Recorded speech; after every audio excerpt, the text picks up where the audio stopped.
Welcome to the Inglorious Bards. I'm your gregarious Game Master Tom, and this is episode 6 of Witches and Gnomes. Thank you, listeners, for downloading our podcast and coming along in our adventures, and a special shout out to our Patreon backers for your pledges and support. In our last adventure, the heroes were captured by the Zolgath, a race of troglodytes beneath an underground city. The heroes were put through a series of challenges called the Ascension of the Flesh. After proving their strength, speed, and courage, Toka, the Zolgath chief, led the heroes on their final challenge, to travel up through an underground tower to slay someone called the Burning Hag. Realizing this was the Swamp Witch who had kidnapped a girl from Edlan Home, the heroes battled their way up to the surface where they found an acid-filled swamp, a crumbling shack, and a nasty old witch.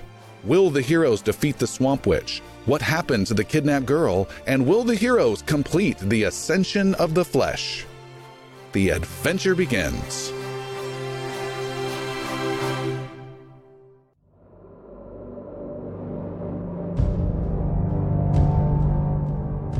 Deep within the Syrian forest, the dense trees give way to a pale swamp as far as can be seen. Frail willow trees clutch to little islands of hardened earth that jut out of the water. The pale green swamp burns at the eyes and smells acrid and foul. On one of these islands, in the middle of this swamp, there lies the ruined foundation of an old pumping station. Heavy stone and thick pipes are all that is left of this old structure. A dilapidated wooden shack extends out from the station, covered in moss and mold. From this shack, several metal slatted walkways extend 100 feet out to more small islands. Our 5 brave heroes and their new ally, Toka of the Zolgath, have fought their way up through an underground cave and the vertical levels of the pumping station to arrive near the top. The heroes climb out of a small hatch and into a rusted chamber of iron pipes and dark bricks, just underneath the surface of the swamp above. Jix the goblin sniffs at the air while Idrisil closes the hatch behind them. 4, 5, 6. Looks like everyone's here. And see there? Sunlight coming from those stairs. We must be close. Shh! Quiet! Does anyone smell that? Oh, it smells awful! Jix, did you get into the cheese again? No! I smell nard root, honey, garlic, whisk flour, orange berries, and even some lavender. The goblin alchemist breathes in heavily with a satisfied smile. Killian breathes in heavily and almost gags. All I smell is rotting swamp and acid. You don't smell the yellow flowers, burnt dog hair, the lizard guts? There's alchemy goodies out there, and so close, too. The Zolgath chief points to stone steps slick with water. The steps head to the surface above. Burning Hag, sleep up there. We kill Hag. We make Zolgath tribe happy. You make last trial of ascension. Idrisil nods and walks up the stairs. He pushes open a rusted iron door and steps into the ruins of the top floor of the pump station. One wall and most of the ceiling is missing. Directly attached to the missing wall is a wooden shack extending out from the ruins. The group steps out of the stairway and into the shack. Light filters through the holes in the shack's roof. They walk past rotting furniture on boards that creak underfoot. Several rats scurry out from a bed made of damp blankets. Idrisil carefully pushes strange fetishes hanging from the ceiling on twine. A kitchen, a bed, and 100 human ears dangling from the ceiling. Everything a lovely witch could want.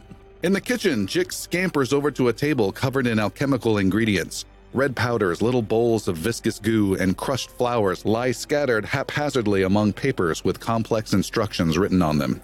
The sound of an old woman cackling comes from outside. The laughter is wicked and cruel. Xander looks around nervously. Well, there's no sign of this hag. Time to head back down to the cave. Can't say we didn't try. Iggy carefully peeks out a window through its moldy shutters. I see her on one of those islands just over there. Wait, I see the girl too. What girl? A young girl got took by this witch. She's the reason we came all the way out here. We ain't leaving without her.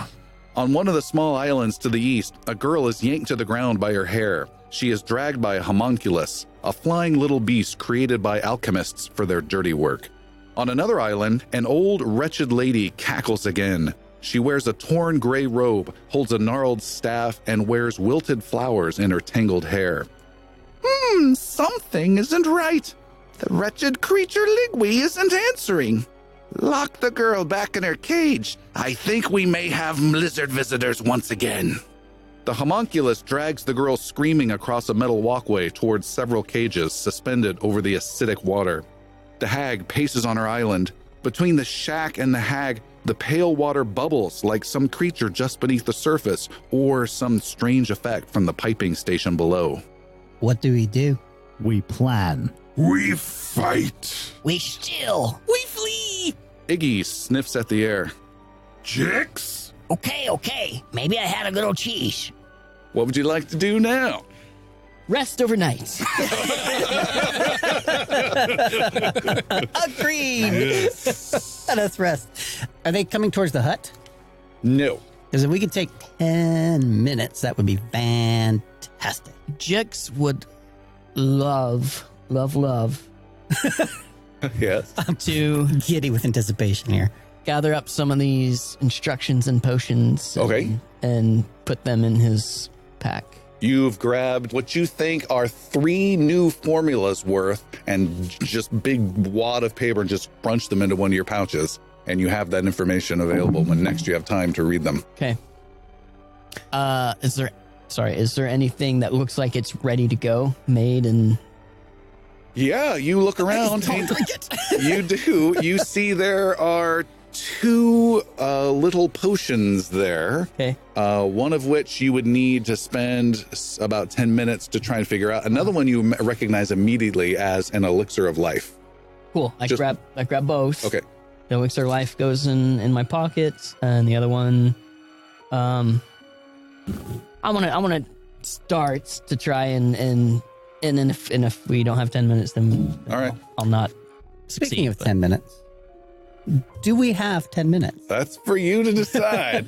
You've got essentially like 1, 2, 3, 4, 5, like 6 islands arranged in like a tic-tac-toe board type thing with connecting metal planks. It's about 90 to 100 feet in between each of these islands, so it's quite a bit of space, and it's all surrounded by this acidic water stuff. You don't think it's necessarily deep. You can see some dead trees that are coming out of this water, and you can also see there's areas that are more darker green that are probably more unpleasant to be around, just little patches of it. You can see around some of these little islands, and I call them islands, but they're just little earthen mounds that rise. And the girl is caged, but in no immediate danger. Yeah, the girl, she's about 150 feet out to the east, and she's being dragged south, screaming towards a larger island in the southeast, where there are 3 cages suspended on, they're metal cages, suspended on metal chains that hang over that stuff. And in between a few of these islands in the middle are some more old stone structures that were probably part of this pumping station process. But they jut out maybe 20, 15 feet out of the water. Okay. Sil is gonna just kind of go from the southern window over to this one. To the door? East, to the door, and keep an eye on these guys over here. Killian addresses and take cover by the door so he's not seen. All right. I want to get to the girl, but she seems to be in no immediate peril. Let's rest for a few minutes and heal up what we can before we engage. Yes. Agreed. Okay, you guys spend some time, and the girl is dragged south and put into a cage. The cage is brought over by this little homunculus, and it's this doughy little thing that with wings that are way too tiny to support its weight, but somehow it's able to magically fly, and it flutters over to this cage and pulls with all of its strength. It's not a big creature. Is able to get the cage nearby, and another homunculus is there, and it puts the girl into the cage. There is also a guy in a cage to the southwest. You can't quite see him on your map there. There's another guy to the southwest who is suspended in a cage. This guy, okay. Yeah. And what condition does he seem to be in? He is, you see him alive. He is shifted slightly, but he seems just beaten down and just resigned to his fate. He's sitting in the cage with his legs through the bottom, not touching the water, but yeah, he's just kind of there and just slumped up against the side. Yeah. And the girl screams again, and her cage is swung back out over, and the hag in the middle continues to pace back and forth and is mumbling to herself. Killian's healing as quickly as he can. All right. So the 10 minutes, is that a single person or can we do the group? I forget. Group takes an hour. Okay, so if you want to heal someone with 10 minutes, you can do it. You can also you can do a fast battle medicine. In case anybody's not aware of what our hit point status is presently. Sure. Idrisil has 26 hit points. Killian has 10. Jix is 18. Xander has 9 currently. Iggy has 18. And then 23 for what's that thing that we have? Toga. Yeah. I would heal Iggy or yourself. Oh, I can do myself. Okay. So I was thinking Xander or myself, since we both have the lowest set of hit points. I'm at about 30%. Yeah. So okay. And we all have a potion. You all still have one juggernaut potion. Okay. Let's wait till the rest. Right. Yes. Now, my recommendation is Iggy has this battle medicine feat he got when he leveled up. Right. That just takes one action. You can save it for the thick of things, or you can burn it now and literally just spend, there's 5 of you, just spend 5 actions. So like 8 seconds and give everyone a roll. You have to roll. And then that's actually a good idea. Then they're good. But then you can't use it on those people again for 24 hours, essentially. So then we'll go back down and wait 24 hours and come back. What do we roll on the D6? He rolls treat medicine rolls, treat wounds rolls. So you just need to roll your medicine and you need a 15 or higher. Well, for each person? Yep. Yeah. So let's declare. Yeah, let's just go down the roll for Alistair. Just going to go around the room. So each still first? Yep. Nope. Okay. Killian next. Yes. Sweet. How many hit points do I heal? 2d8. Whoa. Nice. No, you go ahead and roll it while he'll keep rolling the other stuff. Yeah. Okay. Jix. Yes. Nice. Xander. Yes. Woohoo! And Iggy. Yes. I'm so sorry. It's all right. I have the most health out of any of us. So. 15. Okay, Killian's up to 15. Jix got 2. 2. Oh. Wow. All right. Yeah. Nicely done. Up to 20. What is Xander was about to feel really bad for his 5. He's just a little self-pitying. So 14 total. And how much for 5 as well. 5? So that's 23. So now let's heal either. Yeah. Okay. So Killian will heal Xander. Before you can do that, it's just a few minutes in and you can still decide to go heal. Just a little change. The hag starts to get more and more irritated and she says, "Enough of this. Just go ahead, junk them." And she waves to her little homunculi to the southeast and they start going over to the steel cables and try and manipulate how those steel cables are bolted in.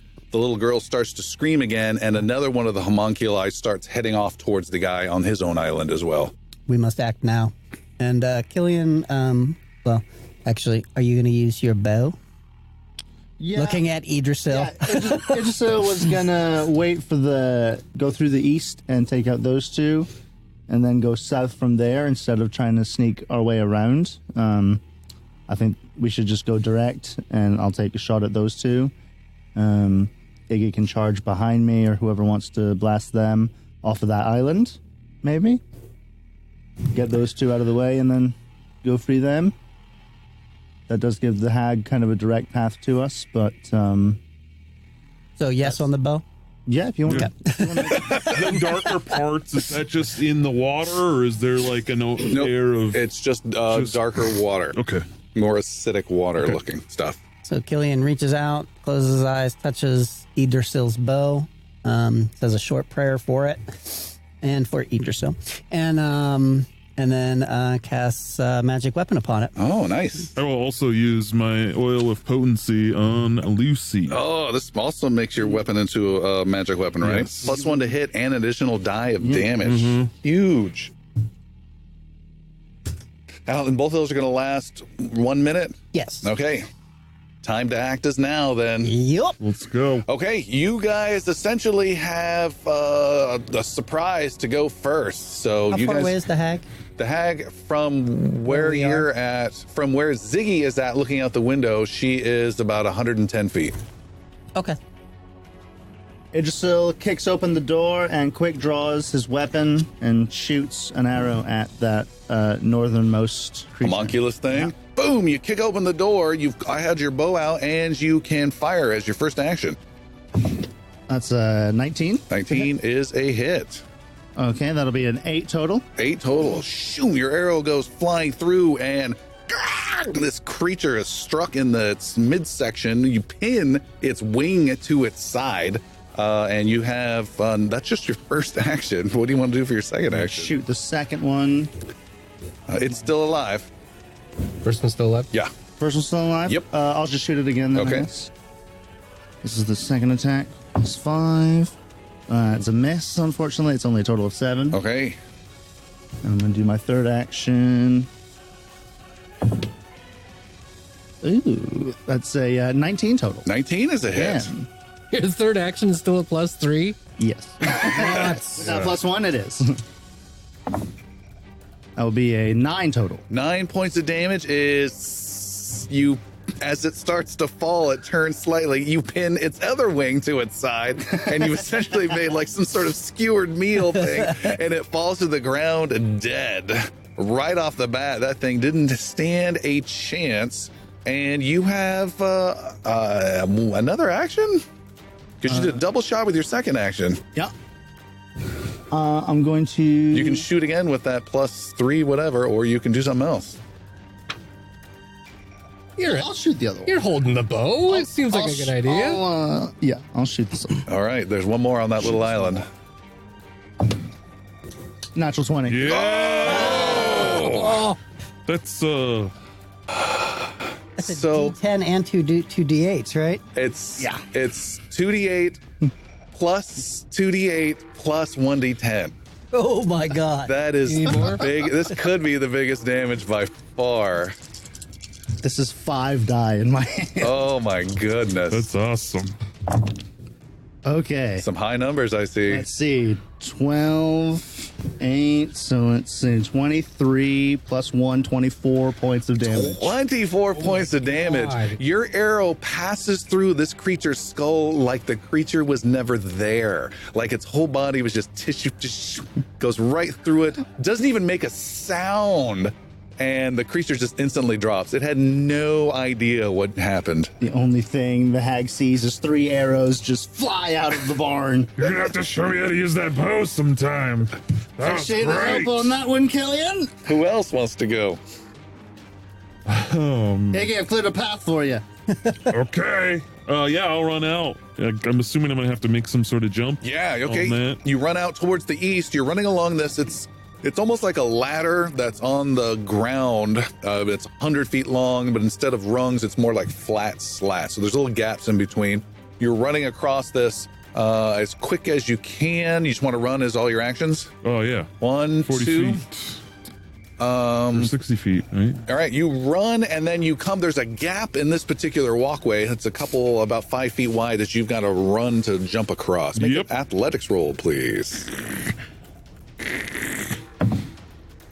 22. Woo! You leap across without breaking your stride, and you are making some distance. You triple Two's jumped there. Who's next? No, I'm going to wait towards the end because there's no like real offensive action that I can take. So I want to see where the group ends up to know where I was need to just go. going to follow since I'm already by the door. You're done. Your actions are all done. Oh, okay. We're okay. Xander was very inspired by Firing those 20 arrows going is out. not enough for you. Xander's going to go out the back door on the south side and head towards the other walkway. So going out and around through the south rather than to the east.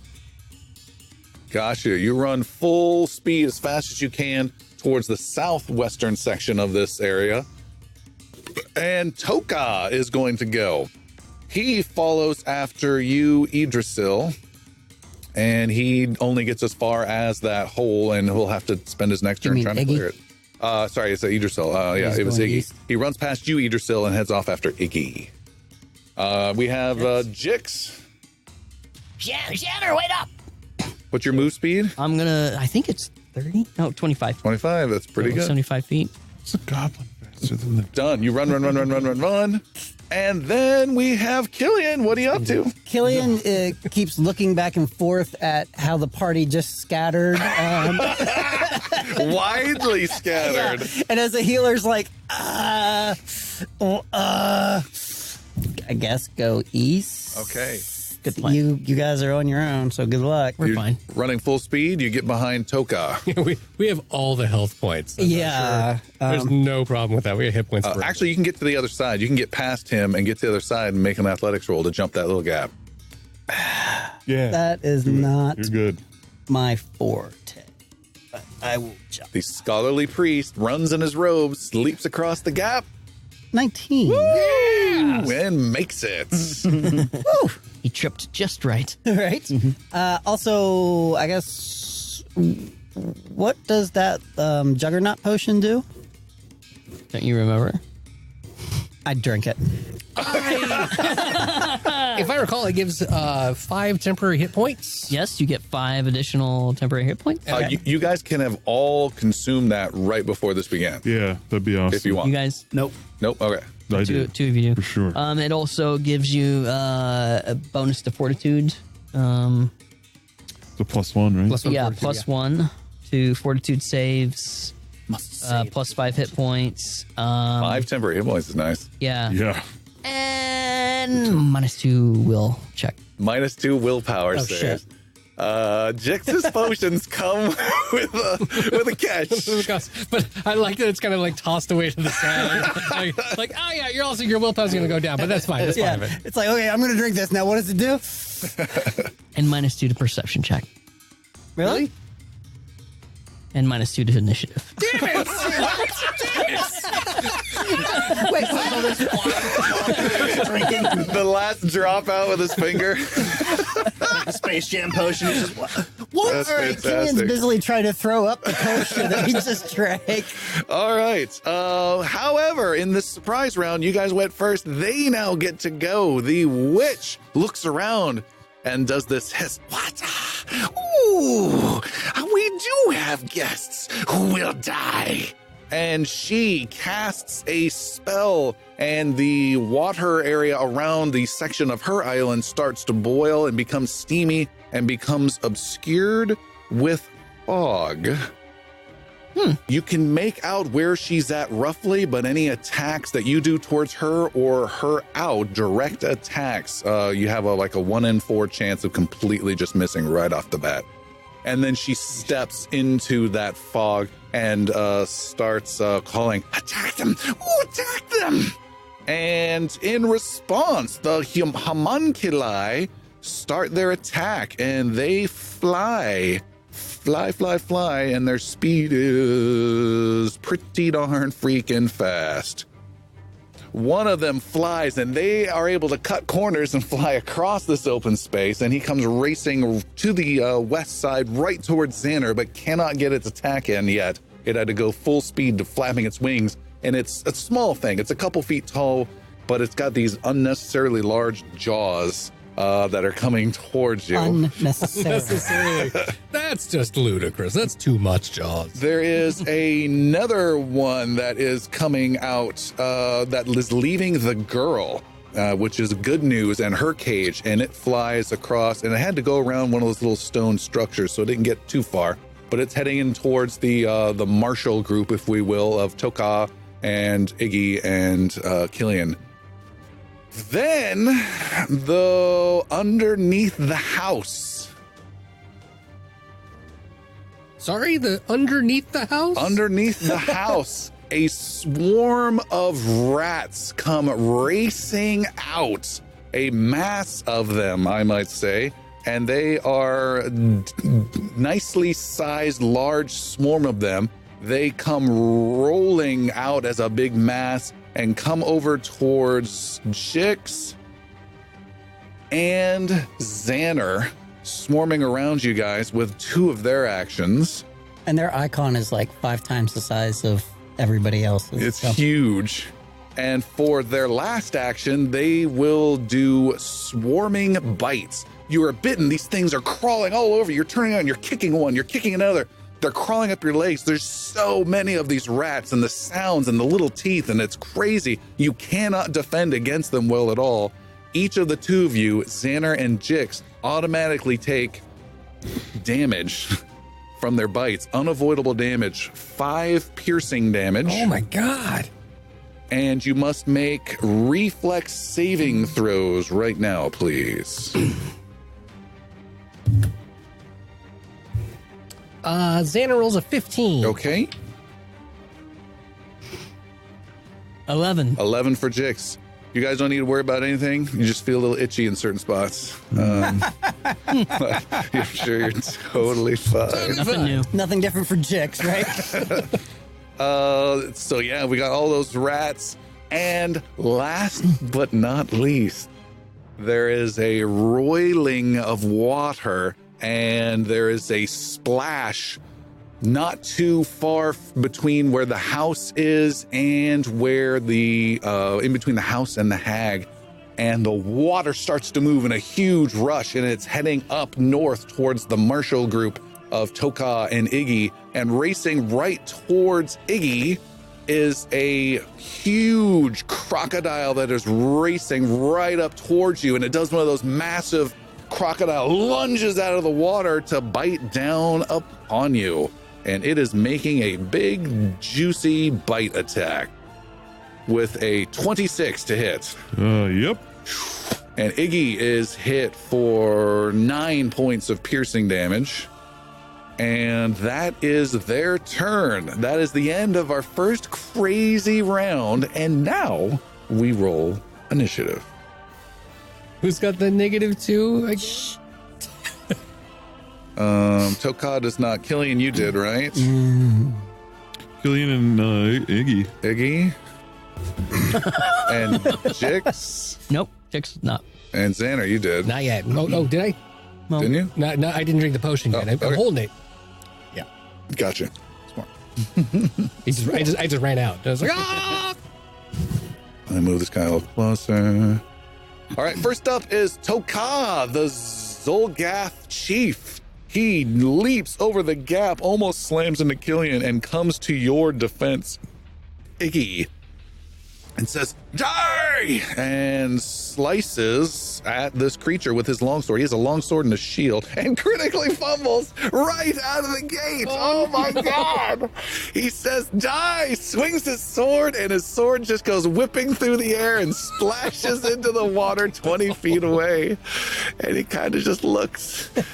He looks way back towards the high spirit in the house and hopes that Idrisil did not witness that. Don't witness me. Mediocre. And It's like Lady Trevino and Happy Gilmore just shaking his head. oh my goodness. He then bites at the crocodile in frustration. Let's see if he's any more successful. No. Oh my God. He has just stage fright and nerves performing for the high spirit. He is just a mess of misses. Poor guy. Oh, Wow. so sad. So sad. he doesn't have hero This points. never happens to me. He does not have. He might have hero point. I'm going to do a hero point on the second one now that you remind me. And he gets a hit then. Thanks for the reminder. And he uses a hero point and he bites into the creature for 7 points of piercing damage into the crocodile and starts tearing at it. And I think the lesson here is don't leave your character behind, Christopher. What'd I say? 7 points. All right. Next up is Killian. You are one of the fast ones in the group. Yay. Potion and all. Yeah. Huh? Yeah. Even with your potion. Yeah. Oh goodness. I am going to heal Iggy. For a total of if I can find an 8-sided die, I'm going to use the touch heal or the 30-foot heal. Yeah, the 30-foot. And that will heal 13 points, bringing him up to 32. All right. I believe it is. that takes 2 actions to cast that. What's your third Right, action? third action will be to cast shield. Okay, cast shielding on yourself. Yes. Magic shield forms around you to give you a little bit more protection. Got it. Next up is the Swamp Witch. The Swamp Witch starts to move her hands and lashes out a beam of magical energy from her staff, blasting the healer she can see, the man doing healing. And she is going to try to hit you and gets through her obscured fog. And so through this little dark fog, she blasts at you. And I believe it's a magic attack. Yes. 1 second. There it is. All right, this is to your armor class. It is a 21 to hit. Oh, yeah. You've been hit for 7 points of cold damage, Killian. I'm going to use my shield, Shatter the shield. shatter the shield, absorb 5 of those, and only take 2 hit points. Cool. So from the dark, foggy stuff, this beam of ice comes, hits you, blasts over you. I now cannot cast the shield again for 10 minutes. So, but I saved myself 5 hit points of damage. Well, let's hope this battle lasts 10 minutes. Yes, let's hope. No, let's not. I feel like attrition will kick in at some point for us. The large crocodile gets to go next. Oh, and its icon needs to be a little bigger as well. Let's make that It's a large crocodile. make it a little bigger. Okay. It gets to go next, and it is going to chomp down on Iggy again. Wait, it hit you last time, right? Nah, it's going to chomp on you this time again. With a 15 to hit. Nope. It's going to chomp again with a 18 to hit. Nope. Really? Really? God darn. Nothing but splinters. Then from the water, it lashes at you with its tail. Oh, goodness gracious. With a 9 to hit. This is so much damage to do. We're all torn up over here. The rats continue to swarm over our little casting friends. They bite and they bite and they bite. And you guys take some damage. Where is it at? There it is. This is Xander and Jix. You guys take 3 points of piercing damage. That leaves Xander with 6. And then you take 2 points of piercing damage. Come on. That would be 4. And then you take 2 points of piercing damage. That would be 2. 1d6, 1d6, 1d6. So 7 points of damage. Swarming over you guys, Jix says particularly poor Xander. Just tons of little, and you guys are trying to kick and stomp them, but more just keep coming. got You some little heal shits, stuff? get away! Iggy, you've got this croc that's just chomping and chomping. You're able to fend it off. Water splashing everywhere. I'm going to intimidate it. I'm gonna give it a try to demoralize this little crocodile. A little. With a 19. 19, this is versus its willpower, right? Yep. I don't know what the heck this thing has for willpower. A 19, it seems startled by you, and it is frightened, right? Yeah. Frightened 1. Okay, cool. That affects everything it does with a -1. I am then going to go into rage. I'm gonna tear it. And then I'm going to bring this sword down into its face. How many hit points does that give you? 5 extra. With a 21. 21 is, I think, good. Yes. 14 points of damage. Huge 14. You slice deep. There's blood in the water. It's not dead, but that's a juicy hit. 14 more points of damage. You sliced it up nice. Iggy, that was a good turn for you. Idrisil, you're still back at the door in this old ratty shack. Oh, for crap's sake. Yeah, Idrisil, in the time it takes him to re-knock an arrow, the battlefield has doubled in enemies. His faithful servant has lost his weapon and is now a mouthful of blood. Toka, come on! So I'm going to step out about halfway onto the log, not at the gap, but kind of halfway down that first. All right, that's log. one action. I'm going to Want to shoot one rat of the thousands over there? I'm just gonna take out the crocodile. Okay. I It think. makes a difference to that one rat. Yeah, I don't think the swarm is gonna be helped much by my arrows, so I'm gonna shoot the crocodile. No hunt prey or anything. I'm just gonna shoot at the crocodile with my 2 actions. here. Right. Ooh, so the first is gonna be a 24. 24 is a hit. Yep. Don't get to forget roll your 2. Double. Do I still have the Yeah, magic yeah, weapon? Yeah, it's Oh, I good. do, okay. Good for the whole battle. Yeah. So that's a 25. I'm sorry. Okay, that's still just a regular hit. Okay, 10 points plus 1, so 11 points. 10 points. There's a slash as Iggy carves into this creature. Blood's everywhere. Toka's just feeling bad that he's not doing it successful. And then out from heroically again, Idrisil steps out, fires one shot, and slays the crocodile. Slow motion hair blowing. I got this. You have one action left. I'm Still. going to look over at the witch. I'm going to stare at her for a second Bring in fog. through the fog. I'm going to look for her.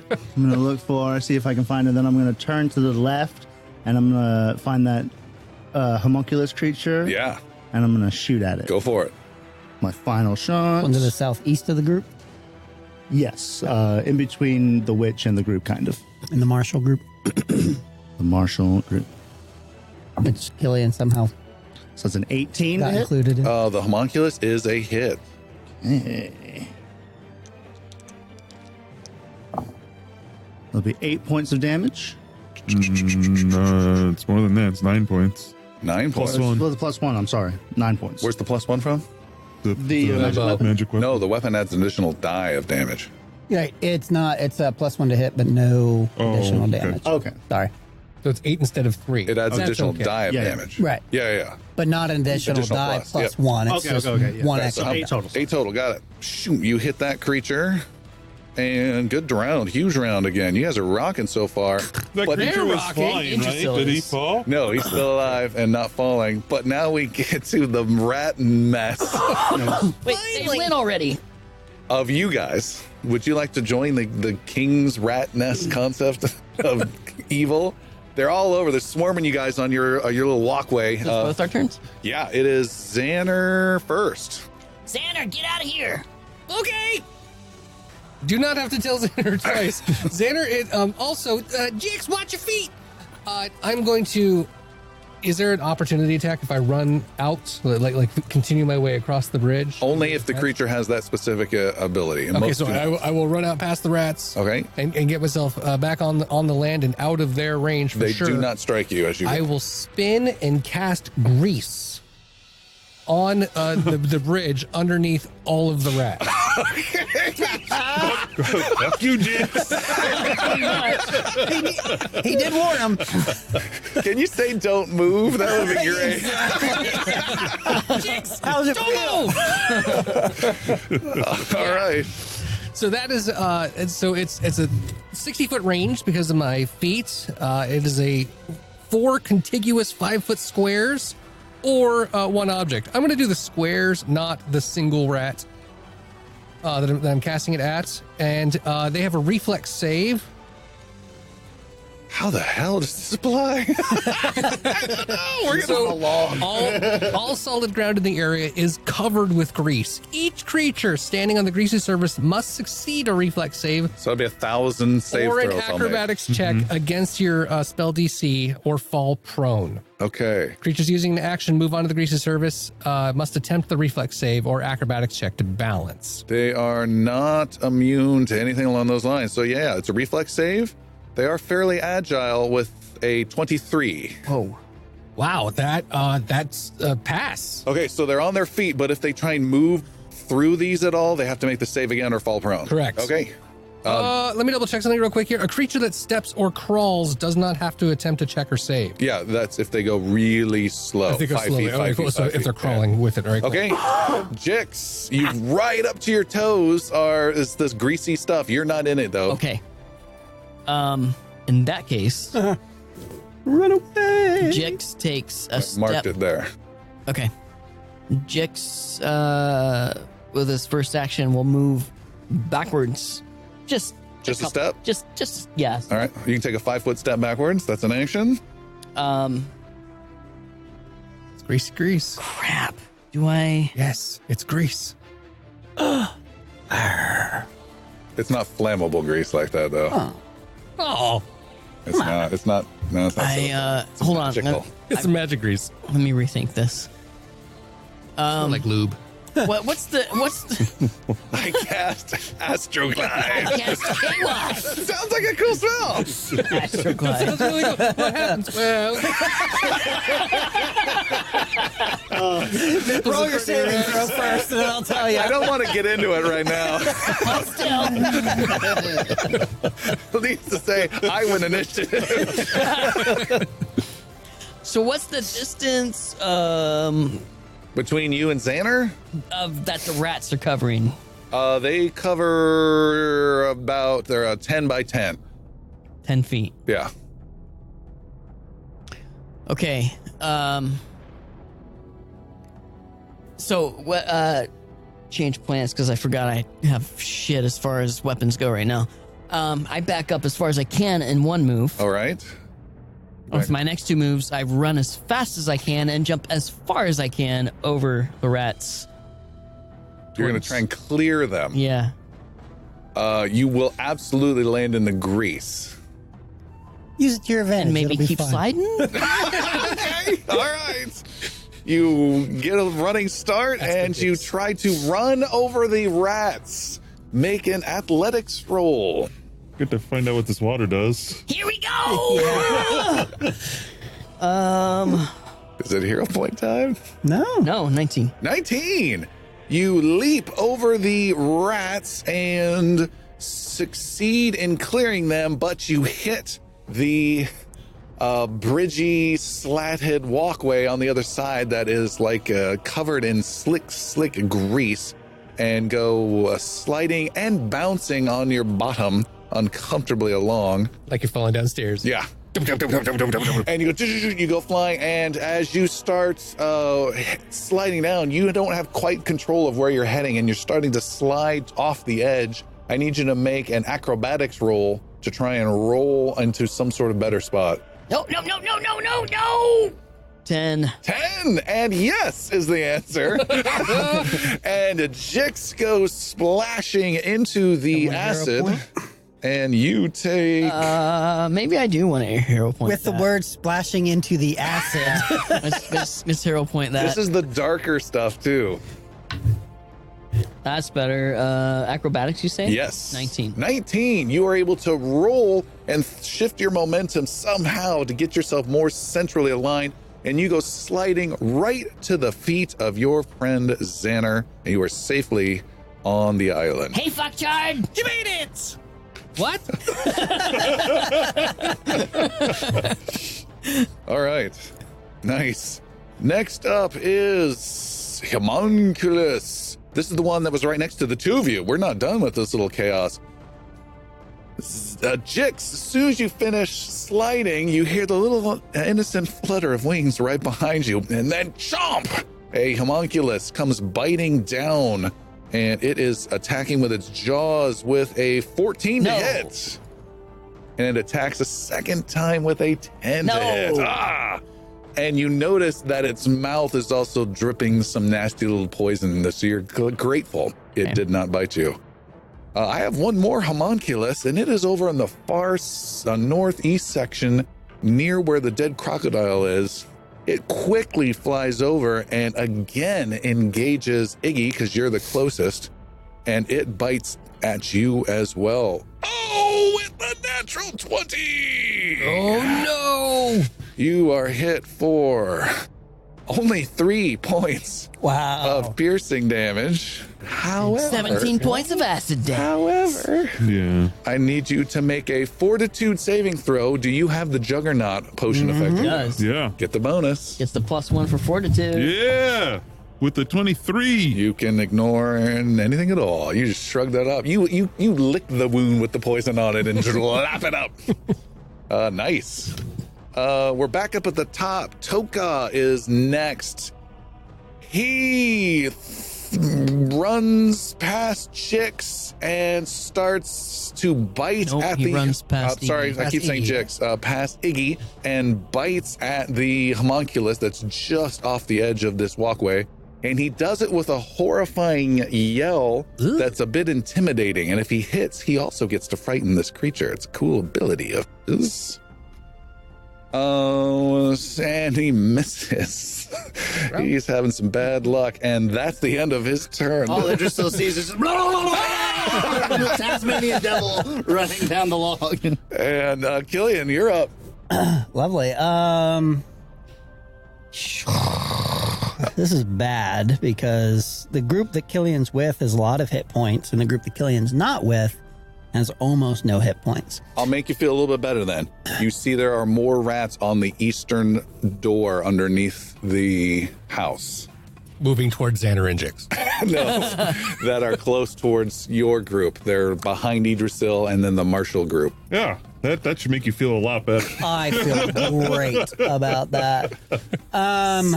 All right. Under the circumstances, I think.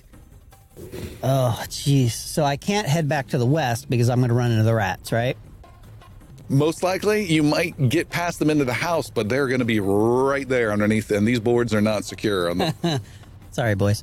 I was going to try and come back, but now That's a great idea. yeah, not so much. Oh. That's not going to happen now. Instead, for the time being, I guess I'm going to move one move. Wait, what? Yeah, right. But wait, that's not where they are, right? No, I'm just getting them ready. Okay, great. I'm going to move to the east. Can I get behind Toka and Iggy? Yeah, you were able Okay. to scoot past them. They're difficult terrain, we'll call it. And Okay, you pat hold on Hoka for a the second. side and say, keep First- at it, buddy. You'll get it. Before I do that, Yes. I will cast Divine Lance at the homunculus. Homunculus. Divine Lance, it's blah, blah, blah. Bliggity, blah, blah. Killian points his book at the homunculus, and a blinding white light shoots out of it. Kind of like the Necronomicon type thing. But holy instead of unholy. And I get a +8 to hit. The non-necromonicon. And that'll be a 26 to hit. 26 is a huge hit, but it's not a critical. You do hit him. All right, so I do 5 points of damage. And what kind of damage? It is good. Good damage. Yeah. It's the best damage. It's my favorite damage. White magic splashes against this homunculus. I guess holy damage. I mean, it It's affects called, anything it's called that's good. evil. Okay, yeah. It's called good. And it shrugs it off like water and takes no damage from it. What? Yeah. The homunculus is not evil? It is not evil. It is not evil. Wow. It is a neutral creation controlled by its master. Rude. That is very rude. I am not pleased. Okay. Now I will move behind Got Iggy and Toga. Next up is the Swamp Witch. Yeah. She has a lot of options. Let me go through the menu. She's just in the fog. Just, I did that spell just 5 minutes ago. Can't do that one. Well, they're expecting that one. That'll work. That'll work. Classic Swamp Witch. She steps out from the protection of her obscuring mist because no one's attacking her and things are going pretty bad. She steps out of the obscuring mist onto one of the walkways. Pretty bad for who? For her. She lost her big gator. She lost Gator. And she gets on her knees briefly, puts her hand into the water and pulls out a bubbling mass of acidic goo, arcs it back, and launches the most powerful spell we've seen in the game so far. Hey! Straight north, and this wobbly, tumbling, jello-like ball of acid goes flying towards the robed priest of Killian. Who has cover? How? Behind. No, I'm sorry. You can't be behind them. I thought you were trying to get That's past what I them. meant. No, I'm sorry. Well, then I would have moved further to the east. There's not enough room. Yeah, okay. You can go a little bit further. Less cover. She just takes. I want to be separated from everyone. She put a little English on it. All right, here it comes. Here's the roll. This is versus your armor class. She spits on her hand first. It is a 26 to hit. That will not only hit, it will be a critical hit. Oh, that Oh ain't no! good. Oh no is right. That ain't good. How many hit points do you have? Not enough for what's about to happen. Oh my god. That was a lot of dice. You see the dice? It is only 22 points of damage. And your healer is down. Oh my god. And Killian is splattered and covered with acid. He makes some sort of noise you've never heard him make before. He drops just like a sack of potatoes onto this walkway, draped kind of hanging off of it. You hear, "Ooh, yes!" from the witch. As Killian continues to burn, you now have 1 d6 persistent acid damage. Oh my god. At the end of each of your turns. So he is in pretty bad shape. He's dying 1 right now and is going to be just dying. That ain't good. You need to you need to help him. And Killian, you are there. Okay, we're good. And she is done. The rat swarm has not been attacked at all, and it is moving quickly towards the group. It has to roll. over the grease. Reflex saving throw, huh? 11. That is not an 18. They And- fail. All right, so a bunch of them are slipping and falling, and some get to you. You're able to kick them off. Some you squish, but the vast majority are slipping and they're having trouble. They essentially take an action to stand back up, if that makes any sense. And then they quickly race again towards you with a 15. Not an 18. They slip again. And does it say they get to do the move and then they roll? How does that work? A creature that steps and crawls. Hang on a second. Creatures using an action to move on the greasy surface during the spell's duration must attempt either a reflex save or acrobatics check to balance. So it says balance. So reflex save for acrobatics check against the DC or fall prone. Using an action to move again must check for balance. Okay, yeah, then they're totally messed up. They And stood up, they fell, they stood up, yeah, they fell. they're just not able to hang on. Nice. Nice. There is another Will they be rat falling into the swarm. water, reducing their numbers? A little, yes, strength maybe. and power. There's another rat swarm that comes pouring out from underneath the house, and it comes swarming over Idrisil. And Idrisil, you are hit without any chance of defense. There are just too many of them for 5 points of piercing. I keep rolling high for them, and 4 points of piercing. Just tons swarming and biting. The elf is just trying to just keep them off. You're like brushing them off with your bow.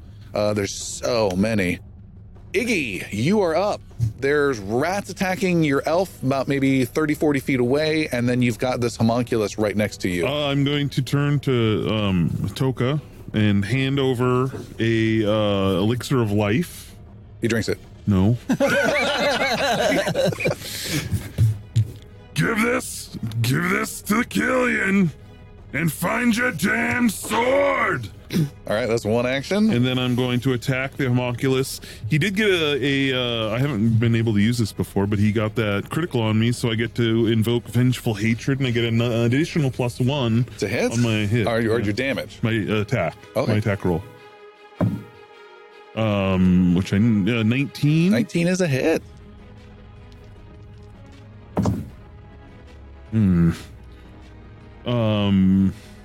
11. 11 of points. damage. With your second action, you slice across and cut it in half. It is dead. You have one action I remaining. will move as far east as I can get onto the mound, hopefully. Okay. That gets you close to Killian, but not to the mound yet. Okay.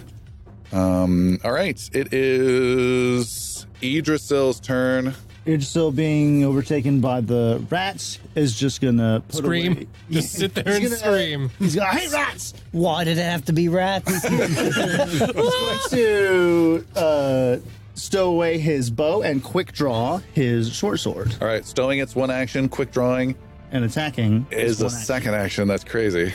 And I will do that now with my... How long have you been waiting for this? How many actions did you waste earlier on swapping? I've been waiting, going around the board. So I'm going, not the rats, not the rats, not the rats.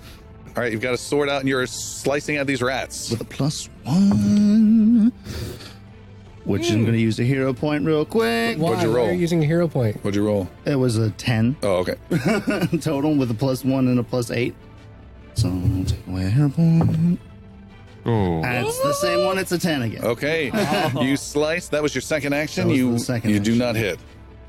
Well, you hit a bunch. It just doesn't It's matter. not enough. They just keep coming from under the house. Yeah. I'm just going to... I'm going to run as far away as I can towards the group. All right. You run and you need to leap over that gap in that bridge. Make an athletics roll, please. It will be a 17. 17 is good. You cross the leap. You're kind of next to Toka on that bridge, and you can see Killian maybe 40, 50 feet away is sizzling on the ground. Far away to the southwest or westish section is the smaller group of Xander and Jix with a homunculus and its own rat swarm. What do you guys want to do? It is Xander first. Okay. Pull some shit out of your ass, Xander. And on cue, I clap my hands together, turn them bright red. I take my bright aura red hands, point them out at the bridge, and I cast Burning Hands. Burning Hands. That will Yeah. capture the homunculus and more than one rat, I'm going to assume. That's the hope. They do have, for Burning Hands, there is a save for those, and if they make their reflex save, then they get half damage. All right. Okay, so they're making reflex saving throws. And the rats I just rolled is a 15. That is not a pass. And how much damage do you do? I did 7 points of fire damage. 7 points. They have a weakness, a vulnerability to area damage. You get +3 more damage on top of that. Yeah, that's a 10 of 10 fire points damage. of damage. You light up a whole mess of them. They are still a threat, but you have killed a large chunk of them. You said 10? Correct. Got it. Did the homunculus also make it save? Check in. It's this guy. How nimble? I think this guy's pretty nimble. Yes. Shot 13. Not nimble enough. 7 points of fire damage for him too. Okay, and let me It's- check. They. It. Neutral. Neutral. It. 7. Got it. He hit for fire, but he is still definitely in there. And you have one more action left. Do you have anything else you want to do? I sure do. I have this potion that I was given, this juggernaut potion that I whip out and chug right away. Done. Jix, you hear this mutated gnome voice behind you. And what do you want to do? Jix turns around. Oh, hey. And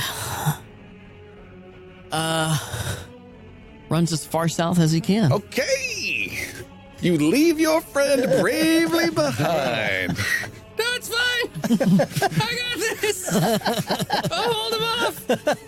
You go. Save yourself.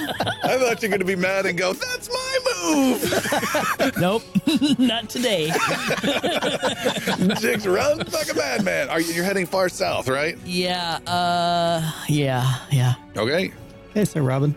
Let me move you a little bit more. And next up is Homunculus that just got burned attacks you, Xander. It's, Isn't there anyone else? The rats! it attacks with a measly 11 to hit. It does not hit. It goes a second time, though, with a -5. Is 16 to hit? Just hits the AC. All right. Damn it. You're hit for only 2 points of piercing. Well, that's not so bad. But you need to make a fortitude saving throw. Oh, and you just drank the potion. Nice. Make a fortitude saving throw with a bonus from this mutated potion that you Ascension of the Flesh! 17. 17. You literally don't have to worry about this one. That's good news. The bad news is it's attacking a third time. I think it was right there. No, it had to move a little bit. You are good. Doesn't get a third attack on you. There is no other homunculus. You killed it. You killed it. Toka is going. He runs over past you, Iggy, and clambers over Killian and says, "Drink this, lesser one," and pours a potion around into your mouth, healing you. What is it, 1d6 or 1d6 plus 1? 1d6 plus... No, just 1d6. 1d6? Heals you for the full 6. He finally did something good. Did we win? And you blink your eyes, you're lying prone, you're still, your skin's burning, you're in pain, and you wake up in pain and see this Zolgath, and instantly you're like, oh my god, are we attacked by these things again? And you see him vomiting upon you. It is a plus 1. 1d6 plus 1. Ooh, it is plus 1. He's vomiting upon you, this gook from inside his belly, and he's trying to help with this acidic burn. You get a free roll right now. If you roll a 15 or higher, the acid goes away. He basically is vomiting bleach on you. There's no modifier at all. Just a flat 15. Flat roll. You really want this? No. No. Can I use a hero point? You rolled. Yeah, you can make the roll. Okay. Yeah. So I'm going to use a hero point. All right. And re-roll from, it was an 11 originally, which was a fail, to a 7. Okay. Also going to fail. All right. That is Toka's turn. Killian, it is your turn. I will heal myself. All right. I'm going to heal myself a total of 16 Nice. points Nice, max of damage. In anticipation of the pain. It's gonna hurt. Don't do that math yet, because here comes some pain. It is totaling 5 points of acid damage hit you. Okay, it takes me down to 18. And you can now, once your turn is done, are you done with your turn? Yeah. Or you want to stand up? You have an action left. Stay down. Fast grease, it works. If I stayed down, I actually am harder to hit, right? In this system, maybe. You're flat-footed. That's -2. -2 to attack rolls. The only move action you can cross down. You can take cover while prone to hunker down and gain cover against range attacks. So you could spend an action to take cover. You're really just hunkering down. Literally child pose. Turtle up. Yeah, I'm gonna go full fetal. Even if you don't have an object to get behind, you get a +4 bonus to your armor class against range attacks, but you're still flat-footed, so it becomes a +2. Sure. Nice. Okay. Okay. Yeah, you just get all fetal and get underneath this Zolgath as much as you possibly can. Make it go away. Now you're rolling your own chance to get rid of this acid. 15 or higher, flat check. It's just, again, a flat check. Yes. It never ends. 16. Okay, good. That's important. That is very good. It finally ate through all the flesh it's going to eat. Right. The Neutralized stuff. Swamp Witch gets to go. You come to my lair and kill my creations. She says this as she slowly is walking across the ramp, and she casts a spell at Killian as you have not died yet. Please. And you feel this horror of this situation creeping in, and you must make a willpower saving throw. Uh-oh. And are you juiced up with mutagen? Well, if I went unconscious and come back up, am I still impacted by it? Oh yeah. Then yeah. Okay. Let's make a willpower saving throw modified by how much because of the mutagen? -2. Ooh, that's painful. Alrighty. Well, my willpower saving throw is normally +10, so it's only +8. Oh, you're great with That's that. fine. 15. No. The fear of this starts to get into your heart. You see more roiling, boiling water around you. You know there are 2 or 3 more of these crocodiles that are going to surround you. Everyone else sees nothing and doesn't know, well, just whimpering what you're doing, but you know you are totally swarmed with fear, And you... Am I frightened? Yeah. What did you roll? 15. You are... Boy, that's written weird. You are frightened 2. So you'll be -2 to everything you do, -2 to your armor class. It will slowly bleed away once per turn. Next up is a rat swarm. It is desperately scurrying towards... all sorts of effects. Towards Xander. It's making another reflex saving throw with a 23. 23 is a pass. And it swarms over to you, Xander, and starts biting and biting by the dozens. I like it. For 4 points of piercing damage. Oh, that knocks Xander out. And then 0. Because the homunculus bit me for a lot. Did you account for your plus hit points when you took the potion? you have 5 temporary hit points. So I had 2. I had the +5. Then homunculus bit me For 2 again. for 2 again, Which brought took me you down to 5. Oh, I gave him 5 points of damage, not 2 points. Sorry. So I am at 5 now, down You're down to 1 because I just got hit for 4. You got hit for 4 points of damage? And it just did its Hold third strong. action for 1. Oh. all that math. You are knocked out. Xander is dying, but at least you're not dying 2. You're dying level 1. Dying 1. That's not great. There is another rat swarm, and this rat swarm comes racing towards the east. A bunch start jumping into the acidic water in the gap, trying to get to Idrisil. Several of them die. They do get to Idrisil and do get an attack, but they lose half of their life trying to get across there. That's the great news. They are making an attack, though. This is against you. Oh, no, it's free. Too many of them. 4 points of piercing damage against Idrisil, and they took half their own damage crossing that poor water, just running across their own dead bodies and everything. Idrisil's at 13. Iggy. Ignol's gonna look at this witch, raise an eyebrow, and demoralize it. I'm gonna do it. I'm gonna intimidate the shit out of her. Oh, wiggling eyebrows. They've worked every Come time so on, far. you dumb witch! You need to roll a 21 or higher. Yeah, nope. What'd you roll? I rolled a 6 with a 4. Okay. So no.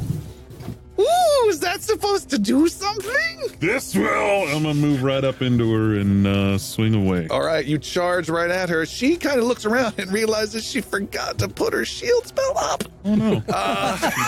She Too busy gloating over killing. And you can make an attack. A 19. 19. You swing and connect. 10 points of damage. Ooh, big cut. You cut into her tattered robes. You can see blood. She bleeds like anyone. And that is your turn. Idrisil, you've got rats around you. They're chasing you. Yeah, I'm just gonna start hacking away at the rats. Go for it. With my short sword. +9 to start. Ooh, that'll be a 24. 24. First time. Can't find it. There it is. That is a critical hit, my. Yeah. Which means I need more D8, please. Can I have 2 D8? Is that one? You're using your sword, though, right? I am using my sword. Oh, sorry. No, D10. D6s. Double D6. He's got Oh, it. here. Sorry. I need 2 more D6. Awesome. But the sword's not. It's not affected by magically your enhanced. magic weapon. Oh, it's not. That's right. I'm so sorry. Don't need that. So many dice being passed. Just grab a couple fours. Take the Flip bag. some, Don't need some it. coins. Mm-hmm. And he still rolls 1 die. You get 2 dice. It is a critical hit. Critical. Ooh, 9 points of damage. 9. You don't get any bonuses on that? No. Oh, Like Do you have a strength bonus? +1, so 10. And you get to double the plus as well. So 11 points. 11 points. Okay. That's not bad That for the went short really sword. well. That was first time pro right there. Attacking at the rats. First attack, 11 points. 11 points of damage. You hack and hack and hack, and you kill some, but you don't do as much damage as you think you should be doing. There's just so many of them. How much damage one more time? There's 11 points of damage 11. for the critical. It's already wounded. There are several left. It is not dead yet. You think you would not have done much damage if you didn't get that critical. I'm going to hack again. Okay. So this will be the, this is only +4. It's a 7 on this one. Okay. You're panicking now. Yep. And then One got up your loincloth. Yeah. I'm gonna do the final attack. No advantage. No disadvantage. 8. 8. Yep. Good first hit. The others miss. Xander, you are dying. Is that I'm correct? so dying right now. All right. Your turn is over. You need to make a dying roll. I don't like rats. Ooh, that is a 16. 16. You are stable. Ooh. You gain the wounded condition, but you are not conscious, and you are swarmed by rats. This is a bad spot for him. Iggy. No, not Iggy. Let's do Jix. I keep confusing you guys. Thank you. Jix pulls out his final Juggernaut potion and takes that. Okay. That's 2 actions to do that. That's 2 actions. He looks over at Xander.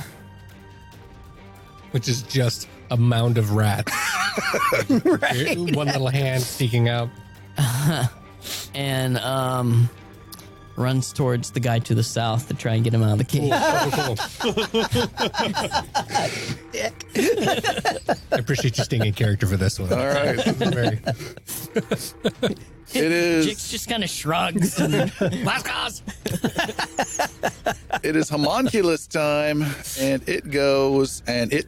I thought we killed all the homunculus. No, there's one left. And it barrels down, flying incredibly fast, and instantly catches all that distance up to Jix far to the south. But that is its whole turn, and it's right behind you, ready to bite next round. And it is Toka's turn. Toka turns around. No, he's going to spend one more action vomiting on you, Killian. And then, even though you're cleansed of the acid, Still in fetal position. Oh, God. No, really, it's okay. you live, lesser one. And then he is running west twice towards the rats to help out with the rat situation. He's attacked with genius. Killian, you're on the ground. Yep. Prone, fetal. Yep. Oh God. I will, I guess, sort of crawling away in fear, still cast out healing magic towards Idrisil. He is Well, too far away. too far away. He's probably 50 feet away. Okay.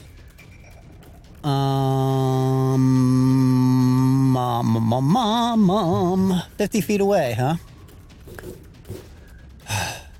What are you gonna do?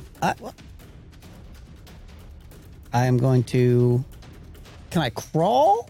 Like, what is crawling? Like, how far? 5 feet. Okay. So I'll stand up Okay. and frightenedly run away from the witch All right. towards Idrisil. Idrisil. You have one action remaining.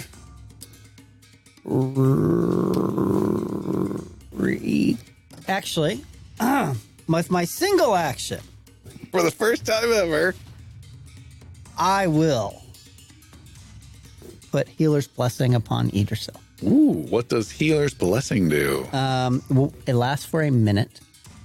And your words bless a creature with an enhanced connection to positive energy. When the target regains hit points from a healing spell, it regains 1 additional hit point. All right, it's a free little bonus of health. You're done. It is the witch's time. She just got slashed with the sword. Ooh, how dare you! And she shakes her staff, and it lights up with a bit of magic. And she then strikes you with said staff. It's 2 actions to cast that spell. The spell called Bonk. She has essentially infused her staff with an oil of potency effect, if you will. She gets a bonus to hit and double damage with it. And it's coming at you right now. Let's see how good she is as she's like a little Yoda swinging the sucker around with a 25 to hit. Yeah, it's a hit. Whips it around and smashes you for only 17 points of bludgeoning damage. Cracks it upon your skull, and Leaves you you with 17, were right? just, what the heck just hit me? How much do you have left? Halved him and half 17. his hit points in a single shot. And she spent 2 of her actions just casting that, let alone and it's now, that staff is lit up for the rest of this battle. Go ahead and finish her off. Yeah.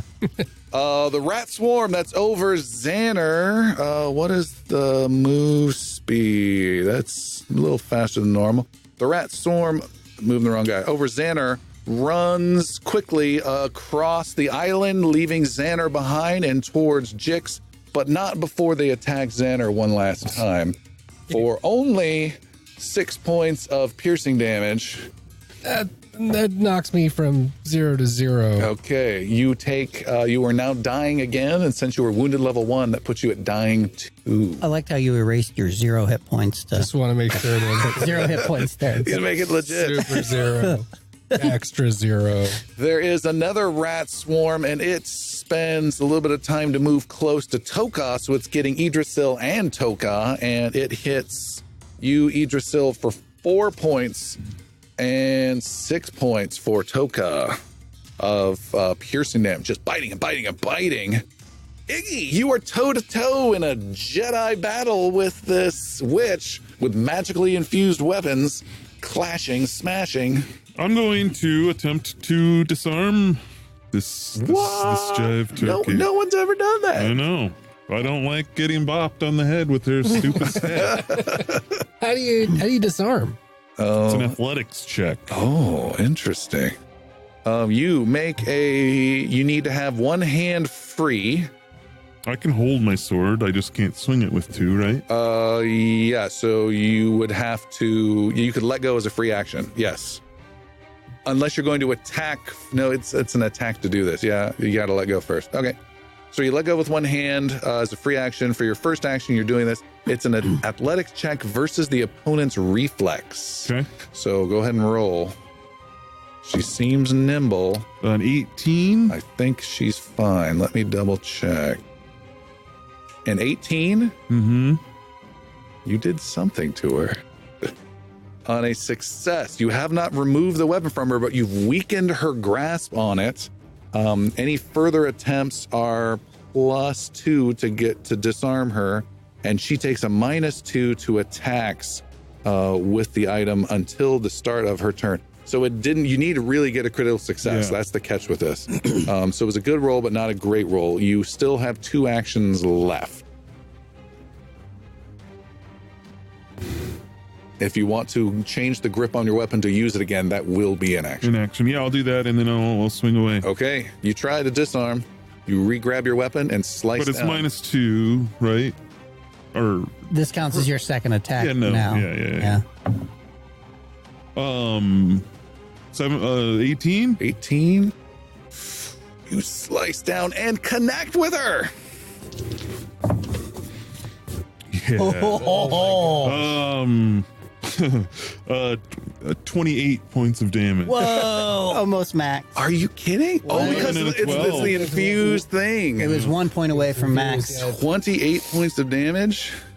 You just added Yeah. 28.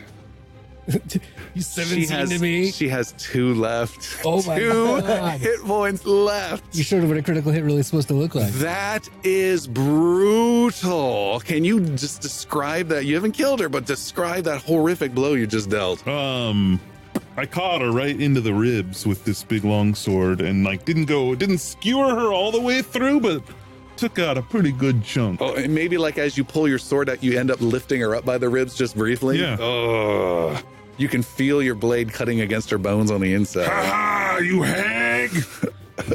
Idrisil, you are up. I'm going to use my first 2 actions to strike these rats. I believe you said at one point they have about half their hit points left, minus some. Yes. So we're just going to take a swing.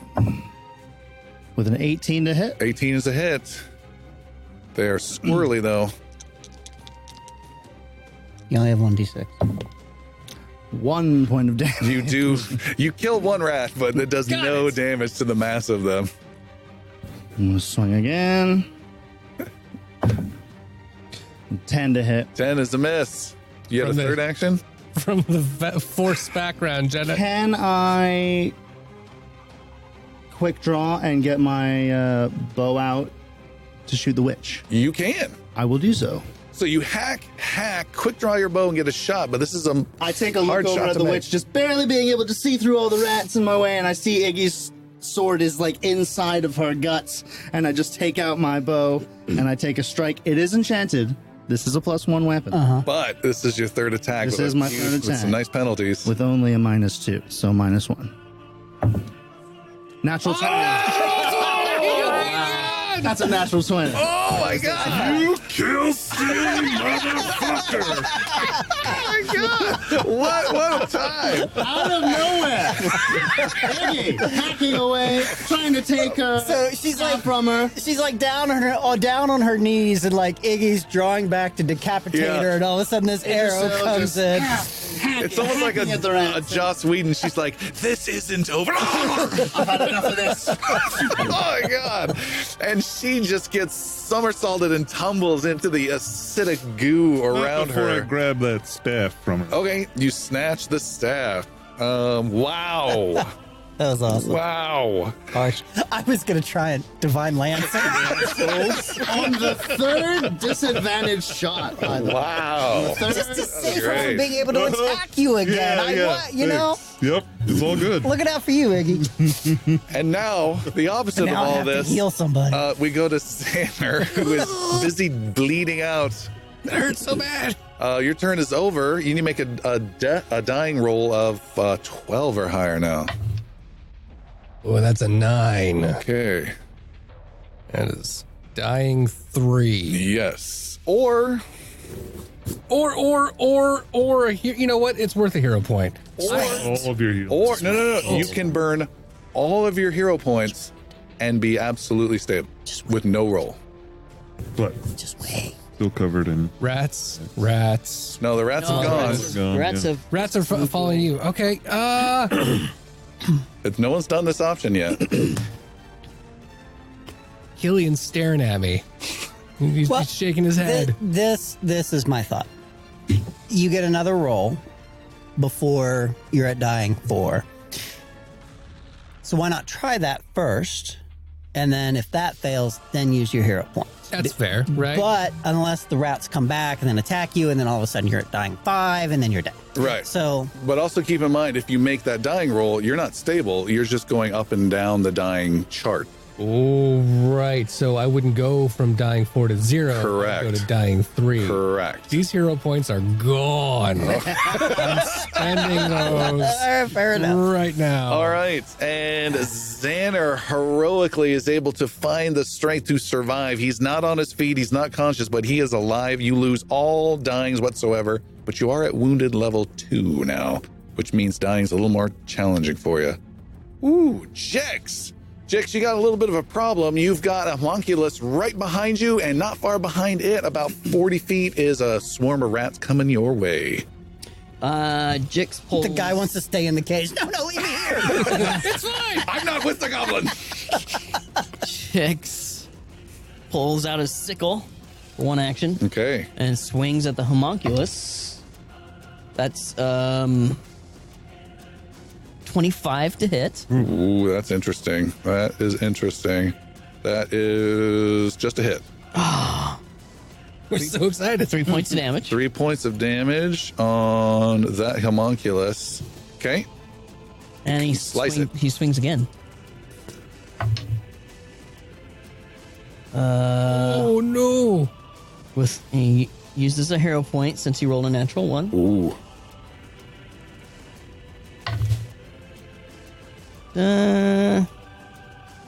14. 14, you swing and miss. Third action. That was my. Oh, yeah, because you drew. Got it. Homunculus time. It is that homunculus's turn, and it chomps, and it chomps, and it chomps some more. It is right on you. Where is it at? There it is. A 21 to hit. Oh, that hits. A 9 to hit. No. And a 10 to hit. No. All right, you are hit just once for 3 points of piercing damage, and you must make a fortitude saving throw, an enhanced mutagen fortitude saving throw, as this poison from its jaws is burning into you. 18. 18, you resist the homunculus poison. You guys have made every single homunculus poison roll throughout this entire campaign. No one's been poisoned by one yet. Maybe we Done. should stop using them. I love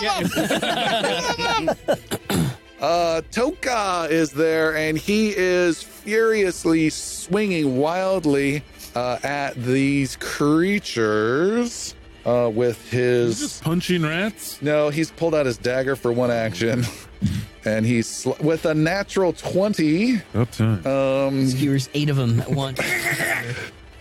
Does Just 1, does 5, 6, 7, 8, 9. Which rat swarm was it? Which rat It was swarm the was one it? on his master. And slays the last rat, and just it's like whack-a-mole on the ground, and skewers them all, and that swarm is no more. Nice job, Toka. There's a few token ones if you want them, Idrisil, but they're no longer a swarm. Their movement has lost its energy, and it is Killian's turn. Okay. I know. There's but one enemy left, Right. but it's on the far side of this battlefield. Yeah. There's 2 enemies left. Oh, Yeah, the homunculus. The Yep, rats yep, and the homunculus. So Killian will kind of like stop and turn around because he doesn't want to try and jump over the log again. The gap, and instead he'll head to the east and then go down the southwest. Go down the diagonal. Yeah, go down the diagonal wooden path, and then trying to get to the group on the west, specifically Xander All right. or Jix or anybody who won't be dead by the time he gets there. Go for Xander first. It's fine. The rat swarm comes swarming into the small southwestern island where Jix is at, and it gets one attack upon you. No defense. And I've rolled 4, 5s, or 6s every single time. They do 6 points of piercing Leaving damage. him with 4 hit points. Maximum rat damage. Maximum rat damage. And Iggy. The very slow Iggy. Yeah, I'm gonna go towards the girl. Okay. 40. That's about as far as a dwarf can get. Idrisil. After Idrisil killed the witch, what happens to the surroundings? Does anything change? Do the creatures fall? What do you want, like snow and I'm wondering if, flowers like, and Candyland? I'm wondering if, like, the crocodiles, and you said there was more crocodiles in the water. That was Stop, that or- was all in Killian's mind. Okay, All That was the fear, and that's gone away by now, right? Yes. Yeah, okay. so nothing really changes as far as the Nope. There's no. rat's behavior or anything. Nope. Is the Take your fog still kill there? and be happy. The fog is still there. Yes. Yeah, I gotta make sure. Good question. How far away are the rats From you? from me? Say 230 feet. There's also a homunculus as well. How far away is the monk? Is that in the Same distance? distance. Let me get to Killian if I can. Towards the middle. Okay. You're just gonna run. That'll Yeah, be your just- whole Just turn. across the I'm just water. going to use all my Ow, ow, ow, ow, ow, ow, ow. to get as close to him as I can. All right. Okay. Is Xander, you do nothing. You are stable. Yay! I'll move those over. Okay. Jix, you got rats around you. Homunculus flying above them. Hold on, I'm coming. Lead him back towards Xander. You don't have to run fast. Just faster than your nose. Thought has crossed my mind. Oh no! I need to go help Xander. But instead, Jix takes his sickle and keeps whacking at the On the homunculus. homunculus. First swing is 24. 24 is a hit. Or do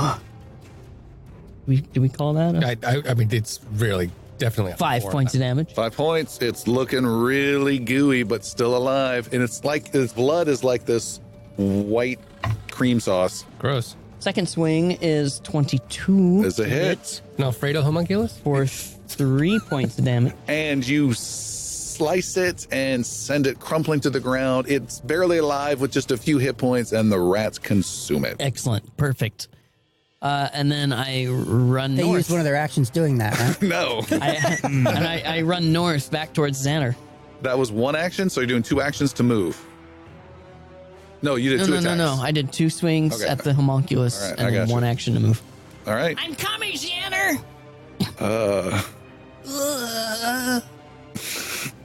Tilka is following the high spirit Idrisil and running fast. Killian, you're there. You're running. You're almost in the middle of this island network.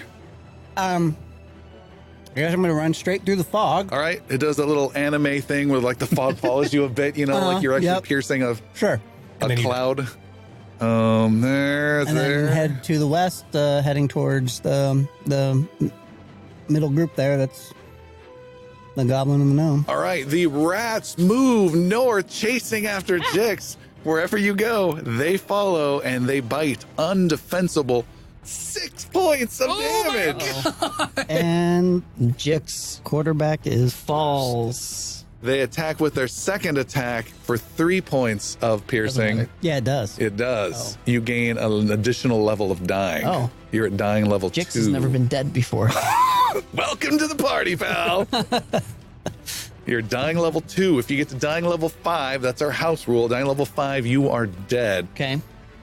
Each turn, you have a chance to raise up on that or go down, or if you take any damage, you need to go up a level. Yikes. Those rats are slaughtering people. Iggy, you're heading south towards the girl? Yep. Okay. Idrisil. Should get there in about 4 more turns.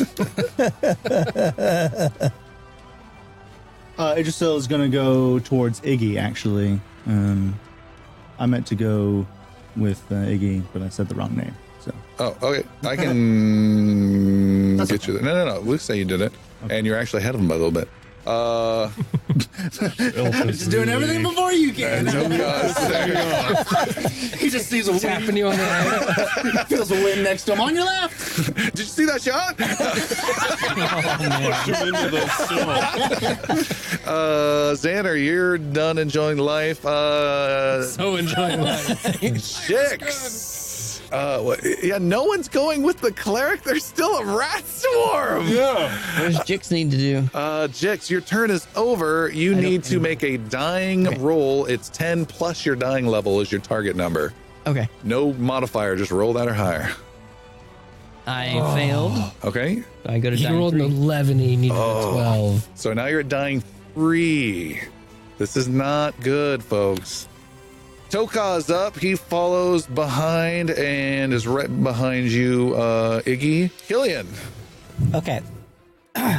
So, martial people who are able to do damage and fight, Yeah. just throwing this out there for you. There are still enemies on the board. Yeah. Okay, I assumed, Sure. Just, just throwing it out there. I mean, little girl, noble idea. my speed's for shit, and that's why I went to the closest. Super noble Yeah. idea. Yep. Okay. Killian will continue to run straight towards the rat swarm. Okay. I do kind of get that Iggy would be like, Jix has got it. Because Jix has always got it. He's never died Yeah. this whole time. Killian, you are just you're doing Tom Cruise Is there- running through China as fast as you can. I get You're would, close to him. would drawing the spear be an action? Yes. So that Yeah, would slow me brand new down, right? spear. Brand new spear. hasn't even got goo on it yet. All right. Well, then I'm Shit just, all over me. and then I guess that's where I am. All right, the rats move towards you, Killian. And I'm screaming at the rats. You're screaming at them? Yeah, I'm yelling at the rats. Make an intimidation roll.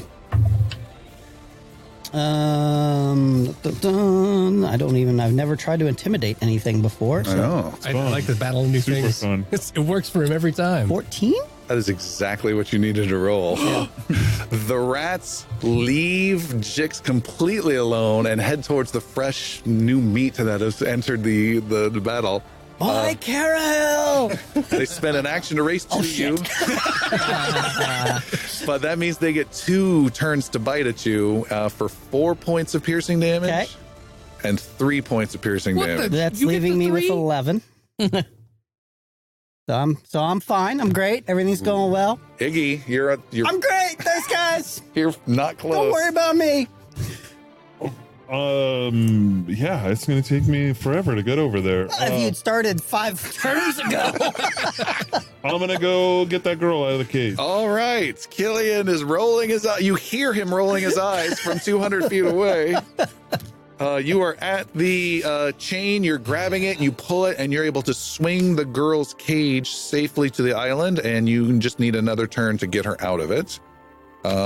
It is Idrisil. You're also next to that girl in the cage. Pull your bow out and get another natural 20. Do you want to make an athletics roll against him to try and get the girl out? No, I'll let him save the girl. How far away are the rats now? About 170 feet. One action to hunt prey There's on also the rats. there's also a dude. Do you want to see if he can race to Save the him, other yeah. captor faster? Okay, I'm messing you with you, do Iggy. hunt prey on one rat. No, just kidding. I'm just going to look in the general direction of the rats. He just pulls the entire quiver out of. Entire Well, with flurry, I can shoot 2 arrows at once. Let's see. Yeah, I'm just going to increase my range and shoot at the rats from there. So you got to mark him, and your second act, you quick drew to shoot is one action. Well, I have my bow arrow. Oh, okay, so then you're just marking him as one action. And Second action is do a double shot on him. Yes. Got it. With the advantage Killian gave me. It's the magic bow has been great. So +9. Ooh, that'll be a 23. Is a hit. Sweet. They're D8s. That's right. I keep grabbing my D6s for some reason. That'll be 4 points of damage. You hit several of them, but do no damage. And this next one. Oh, yeah, +4. With a 16. Is a hit. 12 points of damage. You slay the last of the rats, and they are dead. Well done. Killing arrows are just landing all around you. And like, stop whining now. Killian pulls out a spear, is just like swinging blindly. With his eyes closed. Get him off! Get him off! That's 2 actions. Yes. Yeah, hunt prey and then 2 shots. Last action, I'm going to free the girl. Hate yourselves an ass. The Rangers always are. I'm gonna open the door for the girl and let Iggy catch her. I'm not gonna catch you. The battle is over. All the creatures are dead. You do have some folks still dying. I think it's just Jix. Just Jix is dying, yes. And Killian is going to now stop that from happening. By casting Stabilize. Kicking him in the acid. I've been trying to get rid of you from the beginning. Yeah, and he's going to loot him first and get the pearl back. Oh, But come on. yes, I will cast Stabilize All right. on Jix. Jix, you are stabilized, no longer dying. And then I will twirl around Okay. and go check on Xander because I'm, assuming that he's not dead. He's kind of just rolling and mumbling, and he can't quite get up like that one Ewok that got hurt on in the battle. Right? That's his situation. On the other side of these walkways is the island with the girl's been rescued, and Idrisil gained 1 hero point. Seth is glaring at me. Should have been. I'm gonna easier leave for- that business to them, and I'll go over and because I have a little bit of healing, I can spend some 10 minutes and give one of the little guys 5 hit points. Okay. The girl is then going into your arms, Idrisil. Yeah, Idrisil picks her up and carries her and just checks her for, scrapes and You bruises. can't check her out easily. She's clinging to you and sobbing in your arms. She's about 11 years old, human. She looks like it's been some unpleasant few days for sure, but she, by initial looks, doesn't seem to be hurt.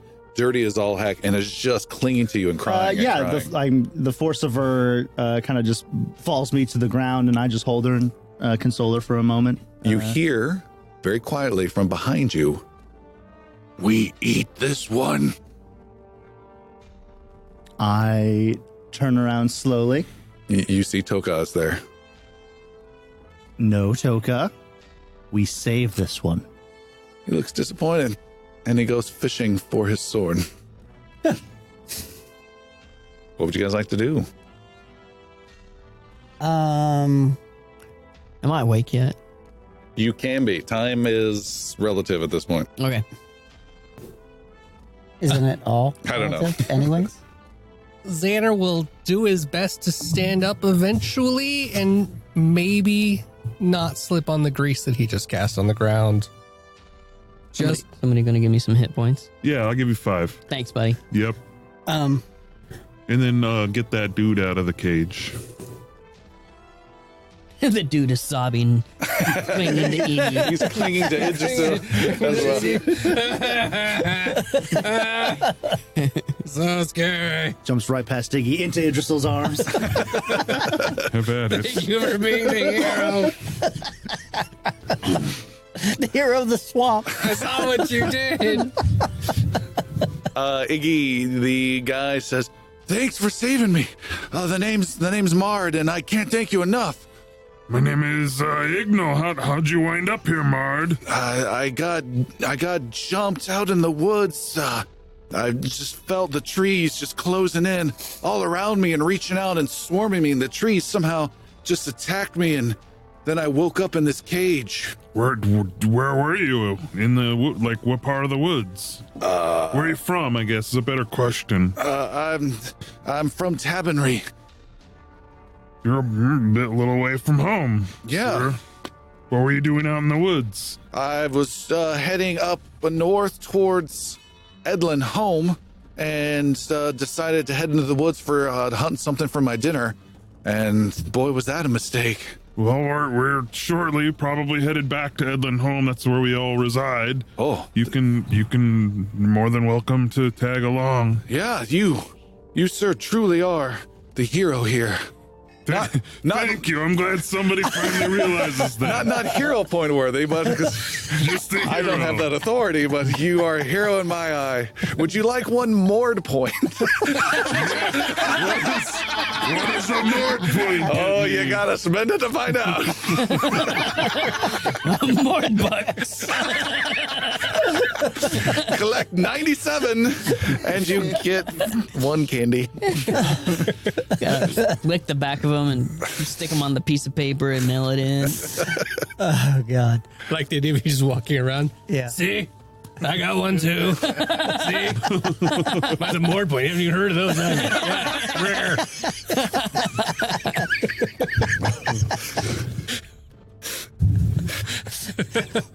Oh, and then after all of that, I will reach back into my pack and pull out that witch's Her gnarled staff. and Xander, I don't know what to do with this. Maybe you do.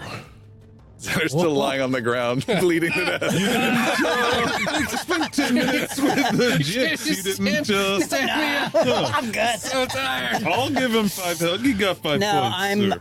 I'm with my final heal spell. Once everybody's close enough Okay. together, I will radiate healing energy and Okay. heal myself. No, Behold, healthcare help me. Close to health you could have been. everybody heals 4 hit points. Thank you. Oh. Let us pray. No. You pray Now's not the time for praying. Let's get the hell out of here. You got to pray to get the 4. Yup. Can we go back into that house? And was there anything besides like alchemy? Yeah, let's like loot the place and the people. Like and whatever we can loot. I don't know. I mean, I'm not going into the water to turn the girl upside down and shake her a little bit. See if Oh, what's that girl? Yeah, we know her. She's from. She is clinging to you, Idrisil. Yeah, Idrisil walks over to, with her in my arms, to where the witch was and kind of rips off just a little bit of her garment robe to kind of put over the girl, give her a little protection. so you're going to cover her in Witch clothing of covered her, witch robes. of the evil woman who traumatized her. That's We need something. It's gonna go well. She's not naked.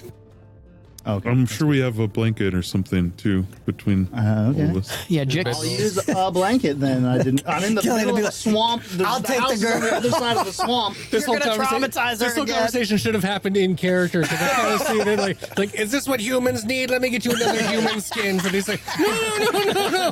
We can do that. I have a blanket right here. I carry it. You carry it. It's fine. Elves, man, every time. he thinks it's racism. Yeah, He's just an ass. Jix is back up in the cabin, and seeing if there's anything else he can glean from the alchemical All right. reagents or any more recipes. Sure. You guys spend a good 30, 45 minutes or so, take an hour, and everyone in the group heals Killian's healing amount, 8. which is nice. During that time, Jix and Iggy, you turn the place inside out, which you got to be a little careful with because you'll tear it apart, literally. You already located those 2 potions. You can make a crafting roll, Jix. Xander's also going to take the time and investigate the wand that I was handed. The staff. Sorry, the staff that I was handed. 10. 10. You are not sure what the potion is, and you cannot identify it until you gain a level. Okay. You can give it to someone look else at if it. you want. Idrisil is just going to walk a little bit southeast there away from them. Don't worry about them. They're all just jealous because they can't roll anything higher than a 10. That's the little girl on her. All right. And then you said I had 3 scroll or Yes. pieces of paper. Yes. Let's go to that.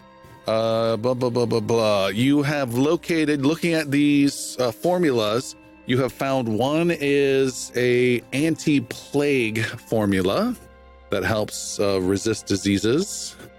You have found one formula of black adder venom that can be coated onto weapons, and you have found a formula of bottled lightning.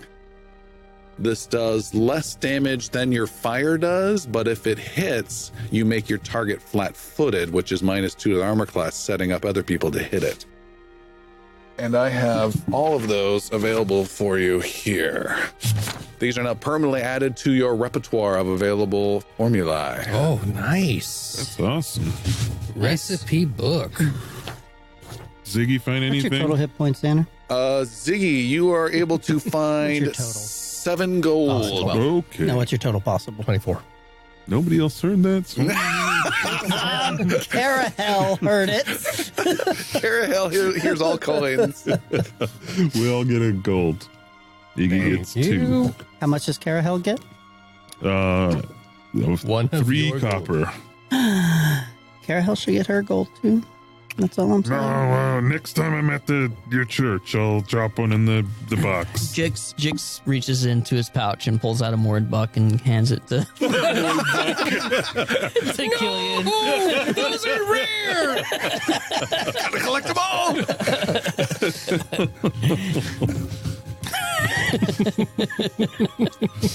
Idrisil, the girl has her head still just buried into you. As you got maybe your arm around her, she's just clinging to you and just saying, "Take me home, take me home." It's okay. Home. It's okay. You live at Edlan Home, right? Yes. That's where we're from. We're going to take you there with us You're the now, okay? village girl. You take me home. We'll take you. Take me home, because I don't remember. Take. Idrisil just starts humming with her as if he knows the words and then knows the songs. Do you know Invisible Touch? Gosh. That's the name of the tune. That's a real thing. That's the name of the tune. You have finished searching the house. There's nothing else of value. It's just the place is sickening to think that someone lives here. She keeps it clean, relatively speaking. It's not like a hoarder's house, but it's nasty. Literally, the bed is twisted, weird furniture with some weird hay stuff, and then just damp, squishy blankets that she somehow sleeps with. It's just bizarre. Here's a damn squishy blanket you can give to the girl. Still has acid. Oh, yeah, take it out on her, why don't you, Iggy? Get over it. Toka comes up to you, Idrisil, and says, "High Spirit, you fought well." He feels her clutch a little bit tighter to him. Thank you, Toka.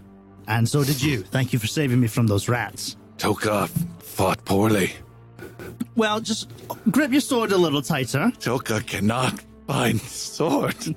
Humiliated. It's probably in the acid water, Toga. You have all passed the trial of ascension. We must return now to the tribe.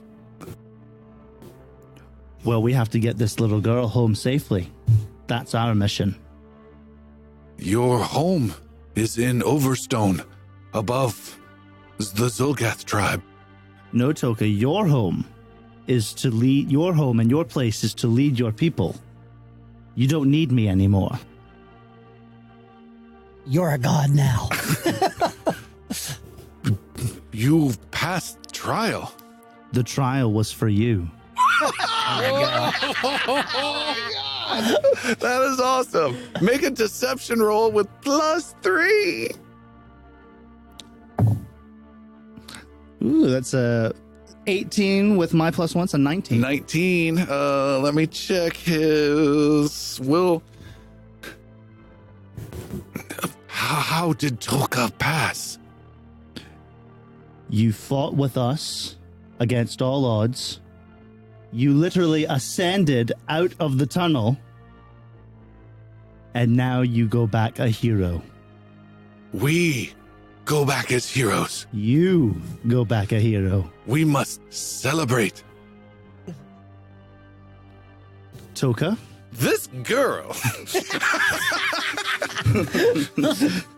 Is a prize. Toka, I will Have give a you... board buck. I'll give you a token of my gratitude to show the rest of the Token. Donka. I'm going to give him the jade cat. Oh, I'm going to take the cat off my lapel, and I'm going to hand it to Toka. he takes it in his little clawed hands and he looks at it. Thank High Spirit. And he bites on it and it doesn't break.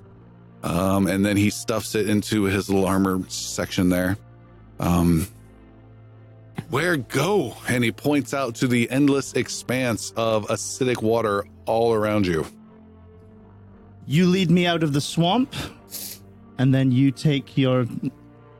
Sorry, ass home. No, you lead us out of the swamp, and then you descend back home. Way out is down, through, up, and cave. Yeah, Vash, I don't see any way to get out of here. At your lead then, Toka. And he rises with more pride, feeling less like an absolute failure, having lost his sword, and leads you, the High Spirit and the Lesser Spirits, down into the ruins section of the pumping station, down the stairwell, and down through the multiple levels that you came up earlier this day. They are not flooded now? They are not flooded, nope. And you were able to find a side ladder section that went parallel the gelatinous cube tube.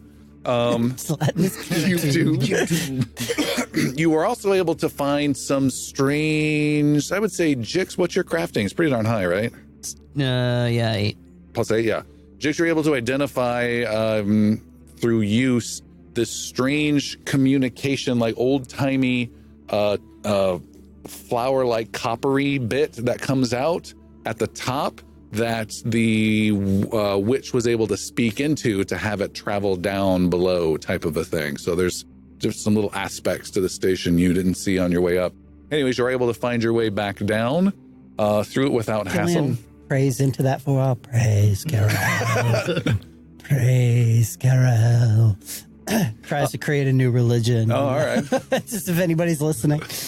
You guys are back down in the underground city and cross the bridge that I believe Killian extended for the group after everyone had crossed. You're welcome.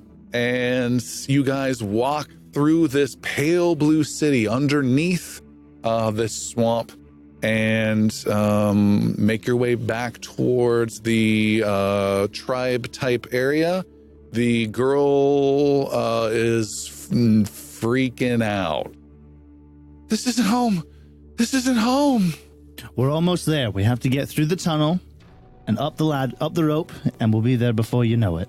Right in front of her face is a reassuring Zolgath. You will see more like me soon. You may make a diplomacy roll -2, Idrisil. That would be... It's a 12. 12. She's very unsettled, but she's not totally freaking out. And you guys walk past strange, cool architecture of tall buildings. One looks like some cool government civic building with important, impressive statues. You're not sure when the last time any human or elven or gnomish eyes have ever seen these in a long time. Walk down broad, wide avenues again with that pale blue stonework and head towards a ramp that descends beneath the city. And Toka says, we must share victory. And he points down deeper into the tunnel towards his tribe's lair. Idrisil just kind of looks around at his cohorts and, before he says anything, kind of offers them the chance to speak to Toka. Xander very pointedly makes eye contact with you, looks at the little girl and says, the rope in the way out is this way. Yes, Toka, we must go now. We don't have time to celebrate tonight.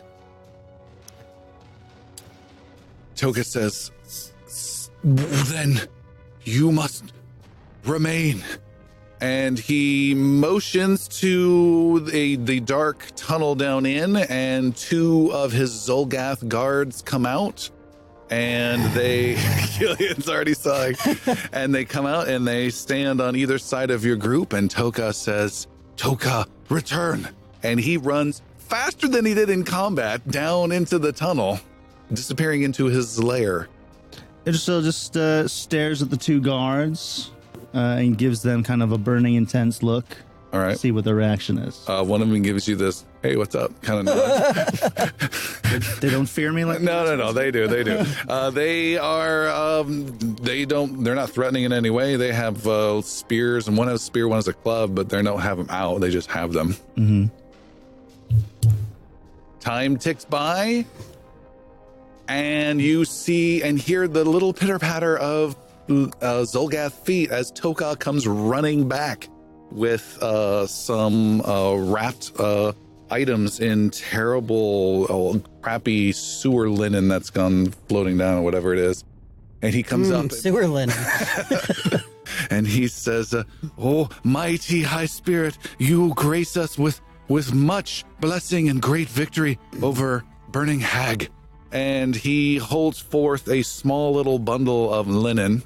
You're able to pull one arm out away from the girl's clutches and open it up. And inside are 3 necklaces made of the bones of Zolgath's spines.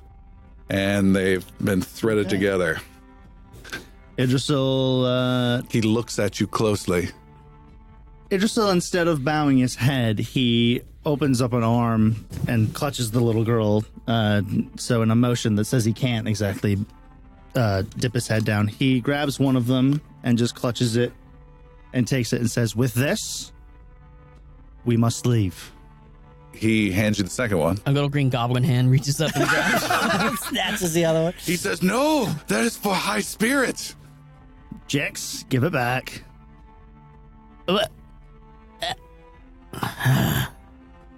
Jix hands it back. You hand it to Xander. Xander takes it from Jix, walks away. Ascension of the Flash!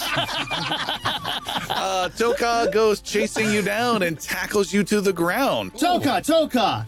Surely each of your champions should get a reward? And he hisses at you, Xander. "Ha! This is for high spirit." The High Spirit demands you give each champion a reward. He pulls the necklace from you. Xander, let's go. That hiss is awful. He ignores you, Idrisil, and comes running over to you, Idrisil, and hands you the second necklace. It is a duplicate of the first, and there's a third one in his other hand. Just take it. Toka, give me the final necklace, and we will leave.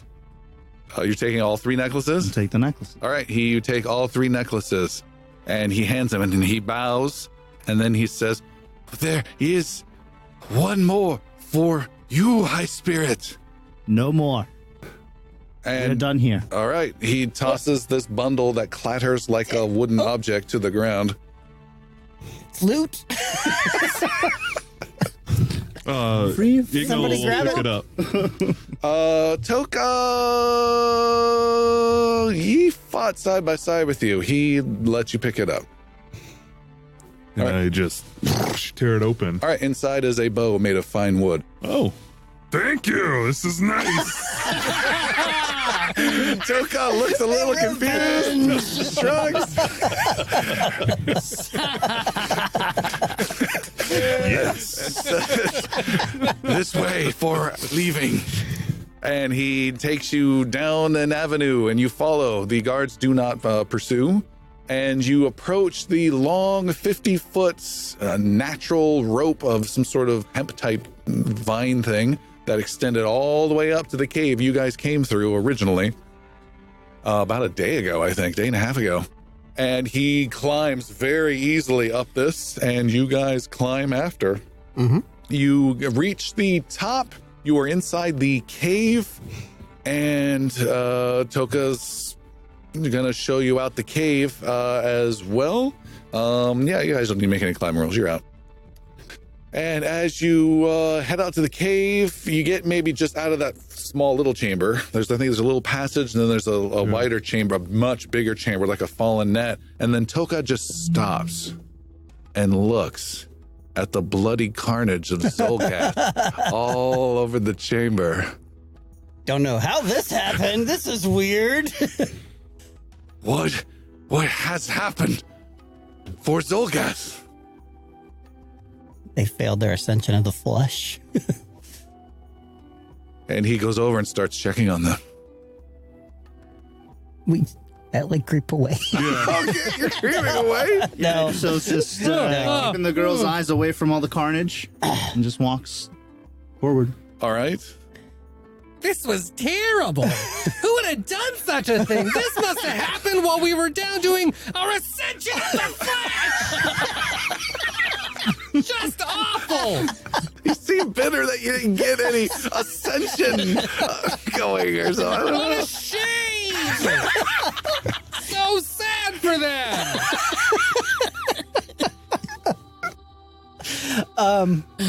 Okay. So we're all basically leaving. Yeah. Okay. So does Killian keep any? And I would think that he would keep any like books of Carahel, like kind of like Jehovah's. Yeah, sure. So he lingers behind, and after everybody else kind of wanders away, he goes back to Toga. And he's like, "Learn these words. These are the true words of the god."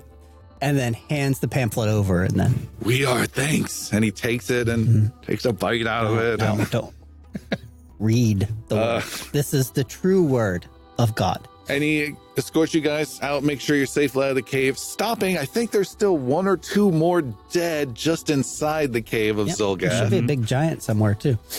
And then out to the cave entrance, he says, farewell, High Spirit. You honor Zolgath. Idrisil hands the girl over to Iggy Oh, and grabs the Zolgath by the arm like a Roman handshake. kind of okay. thing, He loves it. and pulls him in and just says, "You have our deepest respect. Now go home and tell them of your heroic tale." In the word of Carahel. Toka will. And he goes off kind of, if a Zolgath could skip, he's skipping off. Show him the pamphlet. And he leaves.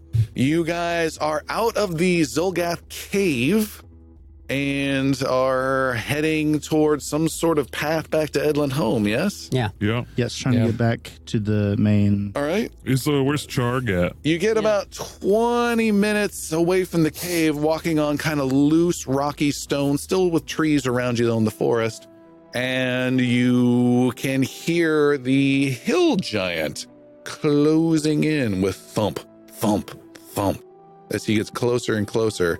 And you see him off in the trees, and he is waving at you. Iggy gives him a big wave back. And he comes up, Jark, I sound like Toka.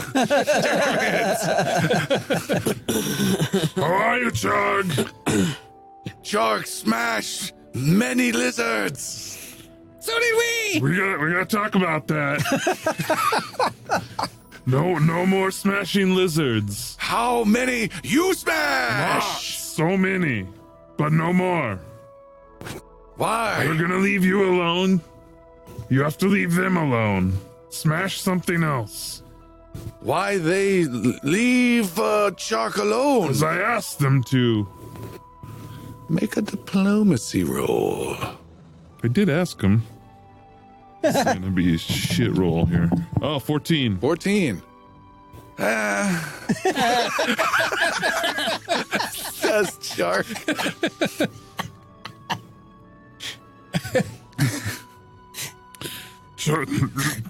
Try not to smash more lizards. What do you do now? We need to go home. Where's your home? And he motions towards the forest, knocking a tree over in the process. You should go home. You are Shark's friend. You are Iggy's friend. And he picks you up easily and gives you a warm hug and says, good friend, Iggy. Good friend, Charg. And you take only 4 points of bludgeoning damage Perfect. from that hug. And then Charco waves goodbye and stomps off into the trees. I didn't want to hug. It's okay. It's okay.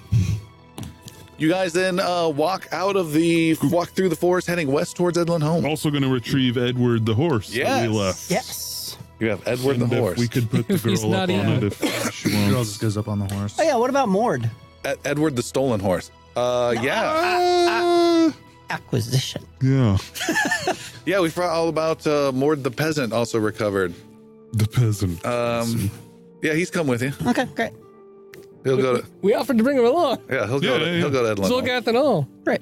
Killian's teaching him about Carahel. Yeah. Yeah, he'll listen to it. And you guys travel, I think it was just a couple days. You were away from Edlan Home and you're making your way through the forest back.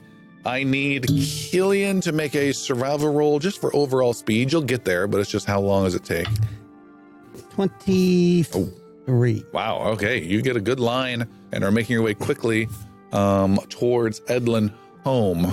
I wanted to bring it up earlier, but Xander was given the staff. He never did a check. Oh, on it. yeah. Should I do like an occultism check or a... No, you were able to use your detect magic to detect it was not magical in any way. This is a stick. Iggy, you gave me another stick. I don't know what this shit is. I want a necklace. She bonked me real good on the head with it. I thought maybe you could bonk heads. Bonk your head. Oh, try it, little buddy. I'm gonna come after you with my stick.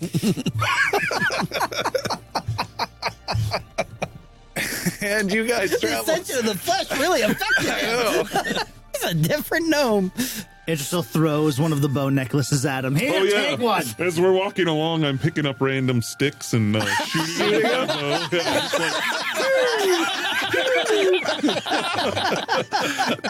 They seem to fire more accurately than you would expect. Nice. And You'll probably be able to sell that for a pretty Oh, penny. yeah, for sure. Idrisil. It's like trying with rocks, too. Just like anything. I'm like, Where did that one go? He picks up a rabbit, puts it in there. Maybe you can apprentice with Portmer.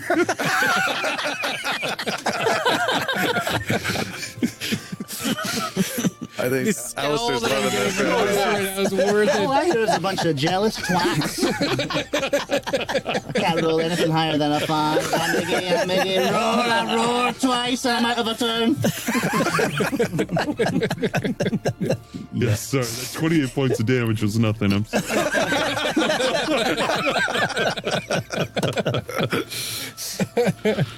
It is, you are roughly about a day away from Edlan Home, walking through the Syrian forest, when you see something. Did a night pass? Yes. So we've healed. Yes. Okay, fantastic. Because And we've unwounded. yes. One level of unwoundedness. Hey, this is Jex. Ever wonder how an adventurer earns money for his alchemy potions? Their grateful patrons go to patreon.com/ingloriousbards and give them gold. Try it out. You'll like it. Now watch me throw a tanglefoot bag under Iggy right before he charges that orc. It is the next day, and near the end of that day's of travel through the forest, you see something. As a matter of fact, you hear, hey, what's that? From Mord.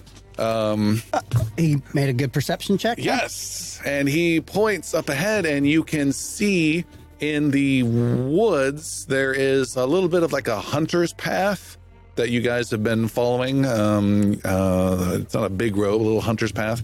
And you can see there is a mound of 2 dead horses up ahead, and a figure next to them leaning against a tree. Human, like a humanoid? Yes. Define the figure. Just far away, you can just see some shit. I think there's Oh, I'm going to someone pull over out my there. spyglass.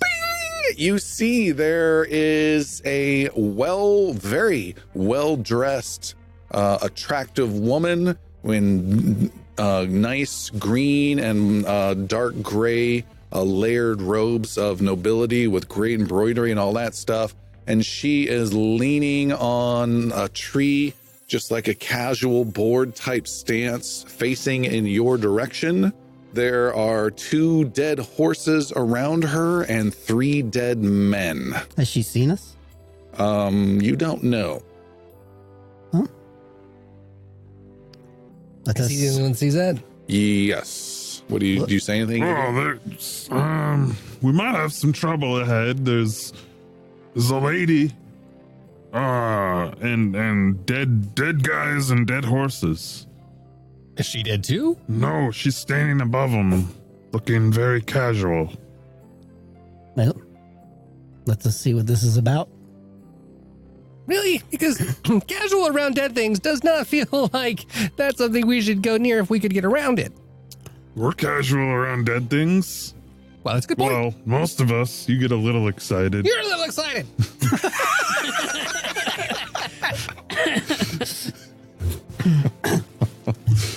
I imagine if we've seen her, she's probably seen us.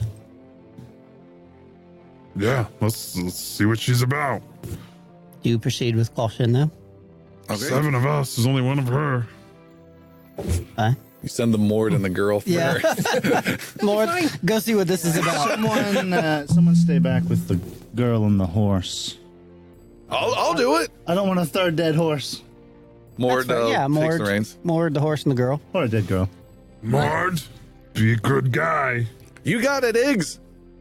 Xander's gonna start detecting magic as we go closer, just to see. So you're approaching this person, and in a social diplomatic way, you're going, Bright purple. No reason. No reason.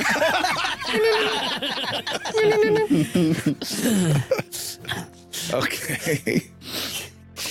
So the group is continuing on Yeah. with Mord, the horse, and the girl remaining Lagging behind, yeah. And in the middle of your entourage is a gnome going, Yeah, we're trying to like not. You're all doing it at the same time as though it's natural.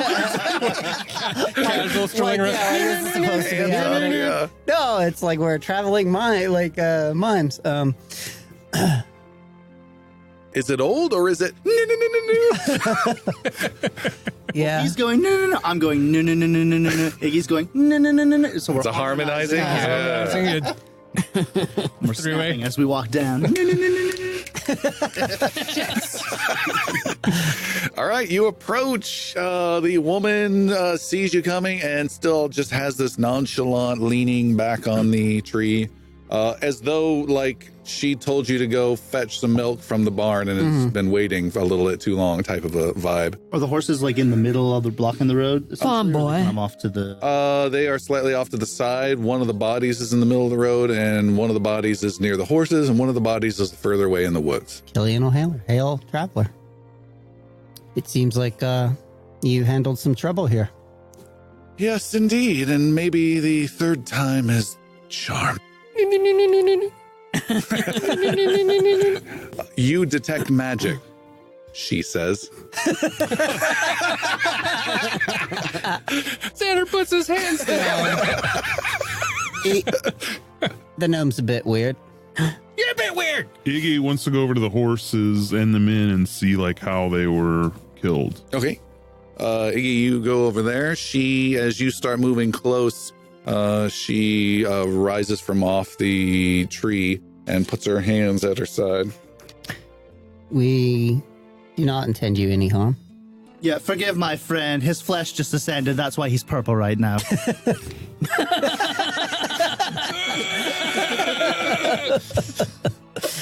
She says, all right, well, let's see if I intend you any harm then. And Well, let us see. it all depends on if you have what I need. You should really see what color a goblin's flesh turns when it ascends. The goblin's weird too. You can see you were looking at the horses? Yeah. Horses seem to have been lacerated by a lot of small sword strikes. Okay. And they're disemboweled now, and they don't smell so good. And it appears to be relatively recent. Just a couple Men hours. are the same way. Yes. I'm gonna look up at her after like examining, like kind of getting down on one knee and examining. You did this? Yes, let's talk, shall we? And be mindful, lies won't get you where. I am Igno. What is her name? My name is Callian Vero. And I am searching for, unfortunately, to talk to that one. And she points at the Xander. Okay. I have a couple questions for you. Would you mind stepping forward, please? She motions. You can do this. This is what you were ready for. You've been training for this. You're a defender. You're a defender. You're a defender. You can do this. I stand all They've already 3 gone. feet The scenario's 6 inches over. It's the next day. I'm sorry. What is I stand as tall as I think I can possibly be. Okay. And start going with her. All right. You approach her on your tippy toes, and she holds out a hand for you to stop. She says, all right, first question. Is your name Vargalos? Yes, it is. We have just obtained the gear and finished our business with the witch. Well, that is the best news I've heard all week. Glad to be of service. Well, I'm afraid then that this may not work out so well for you, as you are attempting to return this back to the broken slaver. And I'm afraid I cannot let you return that gear to him and operation. Why not? This was the choice. This was the mission. Because your mission is careless and uneducated and could very easily bring about the ruin of everything in Varen. But you are too ridiculous and just plain silly to understand and comprehend what you have and what your people, your employer, are attempting to do. And you know better. It is my work. It is my job to know better. And I have seen what is to come if you and this careless behavior continue.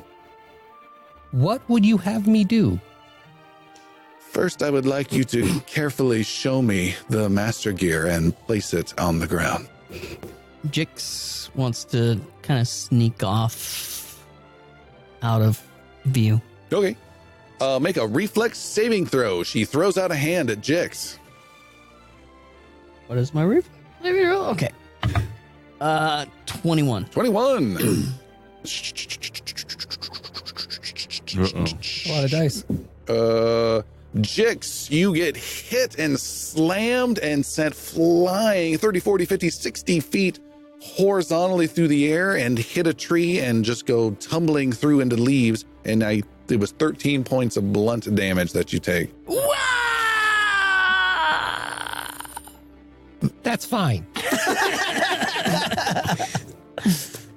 The master gear, if you... Yes, as you spoke just now, it would be careless of us to carry the master gear with us every place that we go. Oh, we do not keep it. You should not have said that. Where is this? It would be careless of me to reveal my hidden places. You are just moments away from joining the company of these dead fools. I will have this master gear, and I will be keeping it from your little slaver operation. Now you listen to me, and you listen very close because I'm saying this one time. She throws This out is a mission. another hand. Oh no! And I need Idrisil to make a reflex saving throw. Idrisil. It's a 21. 21. Idrisil goes flying through the air and takes 11 points of damage. Oh. And a long, and you slam into a tree 40, 50 feet away, hit it with a big oomph. And as soon as you collide with that tree, this weird serrated 3.5 foot long, dull gray slice of metal follows you and pins you to that tree, but only does 4 points of damage on a D20 I rolled. Pretty good roll for you. So 15 points of damage? It slices into you. It doesn't pin you to the tree, but slices into you. Maybe try the truth. Wait. This does not have to be this way. We can work together. I can help you get to what you need. This is a good band. We have done everything that we have been asked. We can do what you ask also. You need but trust me and give me a chance. And why should I trust some freakish little gnome sorcerer who does the bidding of some terrible little slaver? I do not do the bidding of a terrible little slaver. I used to. I do your bidding now. Make a deception +1. 19. 19. She says, you have delayed your death for a moment. You are going to now tell me where this master gear is so I can get it to Azamir. Killian recognize that name? Yes. It is a name of a nation to the southwest that is ruled by wizards. Xander's eyes light up at the word Azamir. I'm very familiar with Azamir lore and all the things about it. I don't want to completely do a perception check on her robes immediately, but I want to. Of suddenly, like, oh, do I know who she is or where she's coming from? Make a lore roll and add +2. What's the skill you're doing? Azamir lore. You have a skill called Azamir lore. I literally have a skill called Azamir Add lore. +2. That is, 14. 14. With a 14, you do recognize her name as someone of importance. You cannot remember how or why, but you're like, shoot, I know her name as a figure in Azamir. Okay. Oh. Xander is suddenly starstruck and is a little concerned about how well he can pull this off. But he's going to go for it. He's going to decide to continue going through it. We have kept the gear safe with a wizard. It's locked in his tower and waiting for our return. And where's this wizard? It's in a very, very know-nothing town. It's completely obscure. It's near a ruins. North of here, a couple of days. He's giving more and more details the more he talks. All right. She throws out 2 hands at you, Xander. Make a very important fortitude saving throw. Xander rolled a 5 and is going to use... Oh, Xander doesn't have any hero points. My very important fortitude saving roll is 11. All right. You are immediately knocked down to 0 hit points and immediately bumped to dying level 2 as she slams you with 1, 2, 3, 4 different serrated blades, and he goes tumbling back several feet. She turns to who is remaining, Killian and Iggy. Iggy, and she says, as I said, there is no time for lies, and he is not the only one who can detect magic. Would someone get the master gear for me, please? Iggy will go. Did she give her name? She did. Callian Varro. What's her name? Callian Varro. Callian of Varel. I am a wayfarer of Carahel. Our gnome had believed you to be one of the people who we have been deceiving, who we have been attempting to foil the plot of. And he is not Vargalos. That dead one there is not Vargalos. The dying one is not Vargalos. That is correct. Xander, make a dying check, please. That is a fail. Okay. And I would like to stabilize him at this time. She motions casually. And he just kind of casually waves his book around and stabilizes. Well, then perhaps you and I can talk more amicably. That would be fantastic. And she starts to take a stroll through the woods off the hunter's path and motions with her head for you to join her. I will follow. Okay. I give you a weary look. Help me. Where is the gear? Who has the gear? Gabe, I think, right? Did we leave? We actually left it with the wizard? I thought one of you guys had it. I don't know. I thought we had it too, to be honest. Let me check notes. Notes save lives. I thought one of you guys had it. Yeah. I think we're carrying it. Otherwise, she Yeah. wouldn't have just done Yeah. it. we're not gonna leave Because it he with- told us about it, but we weren't going to Crazy leave person. Yeah, anything no. with friggin'... I'm pretty sure you have it, Xander. Jix shows him the orb called Master Gear, used in Chain Gate. Yeah, we never gave it to him. We just showed it All to right, him. then Jix has it. I think Jix has it. Yeah. Okay. Okay. So when she asks for it, I don't know what happened. They're Well, walking Just got away. thrown. Yeah. She's walking away. Right, and I'm following her. Did you heal him? I stabilized him, yes. I will do battle medicine on him. All right, make a roll. 15 or higher. Yep. 22. Okay, and you heal Wow. 2d8. And the good news is that roll, that's a flat DC. And as you get better and better, it'll be easier and Yeah. easier. Ooh, 14 points. Sir. Jeez. Thank you. Did it work? She walks through the woods, ever so often gently lifting the hem of her nice dress so it doesn't get caught on things. If there's too many twigs in the way, she moves her hands and they brush aside. Jix will have filled himself for about 8 points too during that time. It's been some trials to find the Vargalos, and it seems that I have both found and not found him. We have dispatched and killed Bargalos. You have slain that gnome, Yes. and what you're telling me is the truth, and I have not just slain the gnome. That is accurate. Although you did almost slay our gnome. Yes. Make an anti-deception roll? I don't know. Make a truth roll. Diplomacy? Make a diplomacy +3. 9, 16. 16.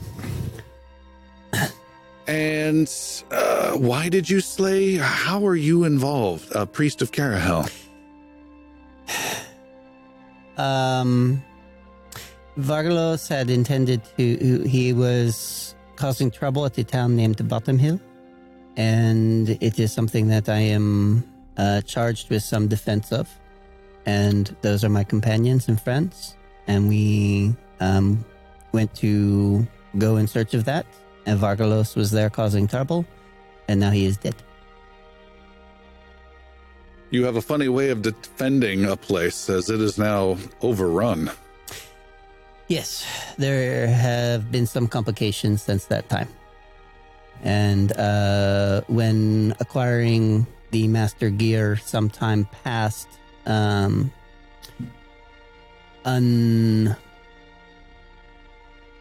was a shift in time and we lost about a month. How did you find it? We have resources. I could not find it. Exactly. That is why we should be good allies and not in conflict Allies. with each other. Jix has made his way back up to Iggy and How did you get past the defenses to get it? There should have been a keeper. Aye? The keeper let you pass? Aye? Make a diplomacy roll +3. I'm going to use a hero point What'd you roll? because I rolled a 1. Ooh. And that will be my last hero point of the day. And natural 20 instead. You roll from a 1 to a net. They care how over hero points. Thank Carol. She stops and looks you dead in the eyes. Is. And I very plainly, I'm just very calm. You lean very, back on a tree arrogantly.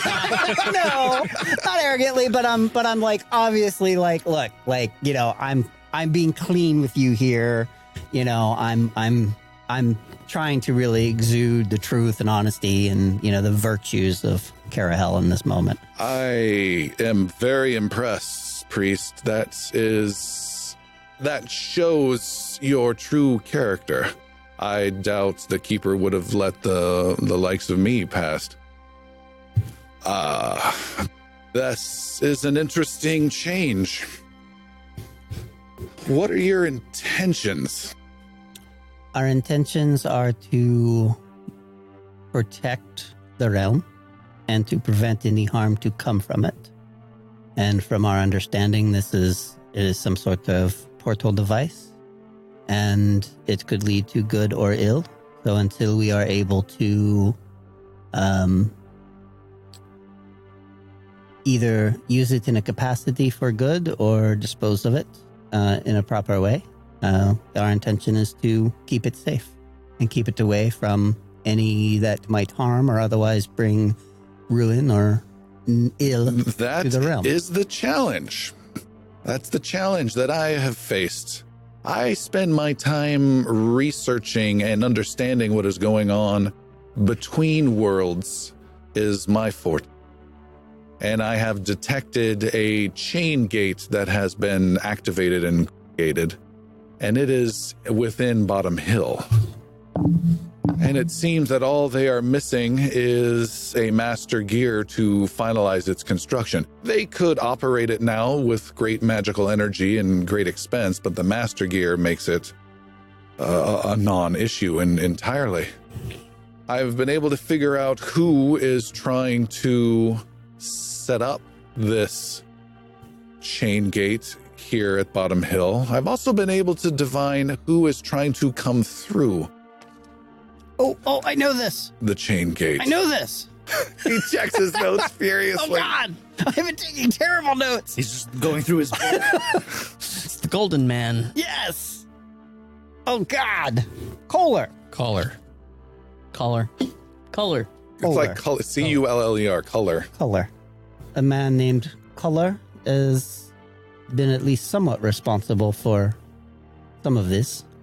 Yes, I've heard that name too, and I believe he is, I wouldn't say unwittingly helping the Honor Kryn, but he is doing it more for payment, is my understanding. I'm sorry, the what? The what now? Honorkin? The Honor Kryn. I've been able to divine that that is what they call themselves. These are the beings that are trying to use the gate to arrive here in Varen. And I assume they are up to no good. That brings us to your point you made. To be used for good or for evil is unknown and is still unknown. I know not their intention, but I do know their effect. And the effect, as I mentioned earlier, to what's left of your gnome is carelessness. And imagine some sort of taut cheesecloth across a doorway, and you can pierce it with a blade or with your hand to reach inside. And you can do it again at another location and again at another location. And that is what they are trying to do. For what purpose, I do not know, nor do I really care. If they are careless and they're affecting these things, then we do not have any interest in allowing them to do so either. The problem is if they do this repeatedly or at other locations, then the entire thing tears, and then anyone and anything can come through in many different And ways. it can affect the whole fabric of reality, yes? And that's where it falls into my concern. That would be a concern for all. You, So our concerns are in alignment. the question still remains what to be done with this master gear. Have we walked far enough now? Can we stop? I'm tired. Of course. You start heading back. My original plan is to take it back to Azamir, but I'm not sure the value of that. Would not indeed that be expected? He looks a little frustrated at the concepts. So let us do the unexpected. And let us do what we do, which is apparently, and I mean this in no conceit, She raises a hand. things that you yourself admitted that you would be unlikely to be able to do. Such as? Acquire the master gear itself, as we have done, to keep it safe to this time. What? I cannot get close to Bottom Hill with my work and the magic that I am draped in, and my work between worlds could be catastrophically useful to them, even just being close in proximity to their chain gate. How can you help with that, Priest of Carahel? That is what you can do that I cannot.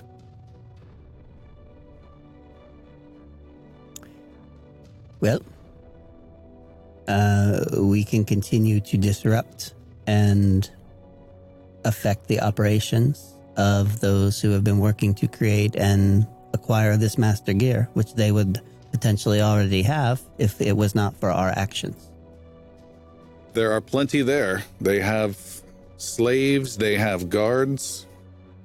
And we are intending to return there and work on disrupting what they are attempting to accomplish. And how might you disrupt? We sort of make things up as we go along. Well, that won't quite work for me. It works really well for us. Well, I suggest, she's actually suggesting, I suggest the cautious route is to take the master gear back to Azamir, lock it away, and see what chaos you can bring to their operation. Alternatively, there's a very dangerous play that could be made. I'm sure that my friends would love to hear it. And that play would be for you, priest, or for Vargalos to return to Bottom Hill with the master gear.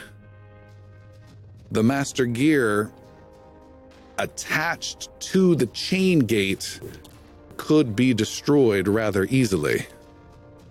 And even more insane, and she's really trying to judge your response to this, even more insane, the master gear with the gate attacked from the other side would greatly hinder the Honorcrin's further attempts. And for the one attacking the gear from the other side? You would have mere seconds to get back. I did not say it was a sane plan. I think the safe plan is me leaving with the master gear. Can we return to my friends and companions and discuss this more openly with them? We are all equal. Wait! Of course, let's see what's left of your party. She returns. Somehow, miraculously, in the biggest miracle the priest has pulled off, he walks back nonchalantly with her, and she literally has that little noble, you're holding her arm type of a thing on the side. Yeah. And they're walking back like they're just nobles out in the courtyard. You make a new friend? Xander pops up. We have come to a better understanding of what our intentions are, I'm not Vargalos! and that is I Xander. think she knows, Xander. I have been speaking with her very honestly of our intentions and what our accomplishments have been, and we must continue to speak honestly. May we confirm this honesty once and for all? Yes, he does have a rash on his left side. Show Jix, if you will produce the master gear, please. The master what? Yes, the gear. Oh, yeah, that. And he rifles in his bag. Killian walks over to take it. Okay. He's walking up towards, who's this lady? To Callian. Mm-hmm. And Killian and Callian. That's true. walks up to her and pulls it out All right. with one hand. He just holds it. Doesn't hand it to her, just pulls it out. She extends her hands to have you place it in it. And Jix and Killian sort of nods at Jix like, yes, please. Jix puts it in her hands but doesn't let go. Just is still holding on to it. Okay. Killian smacks Jix's hand. All right. Let's go. Okay, you let go, and Idrisil, you're also there. You can see that she is lowering her other hand gently back down to her side when she has the gear placed in her hand. She looks at it. She says, "It's quite a piece of work what this can do." You had words to share. Would you like a moment? And she walks back over to the carnage of dead horses and leans against the tree, examining the gear. What's she want us to do? Who'd I just give that gear to? I don't know. She's so pretty. Xander turns purple again. Yeah, but do you really trust her? I mean, she might have killed 3 people here. And she could have easily, by what she has done, killed all of us if she'd really wanted.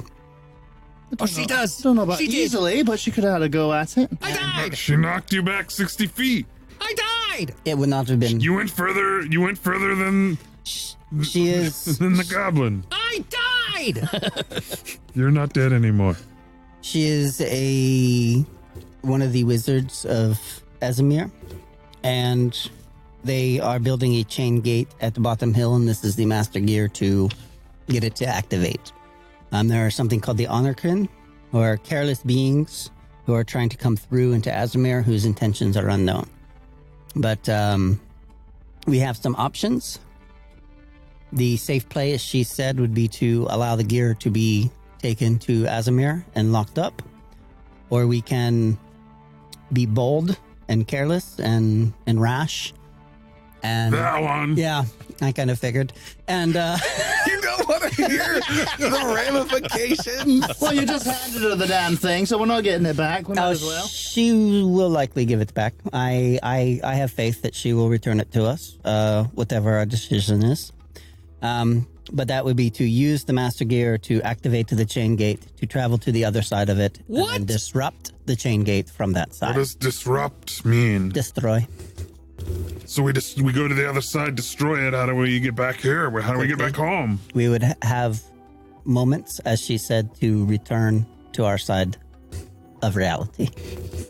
What awaits us on the other side? That is a good question and something that she may have more insight on.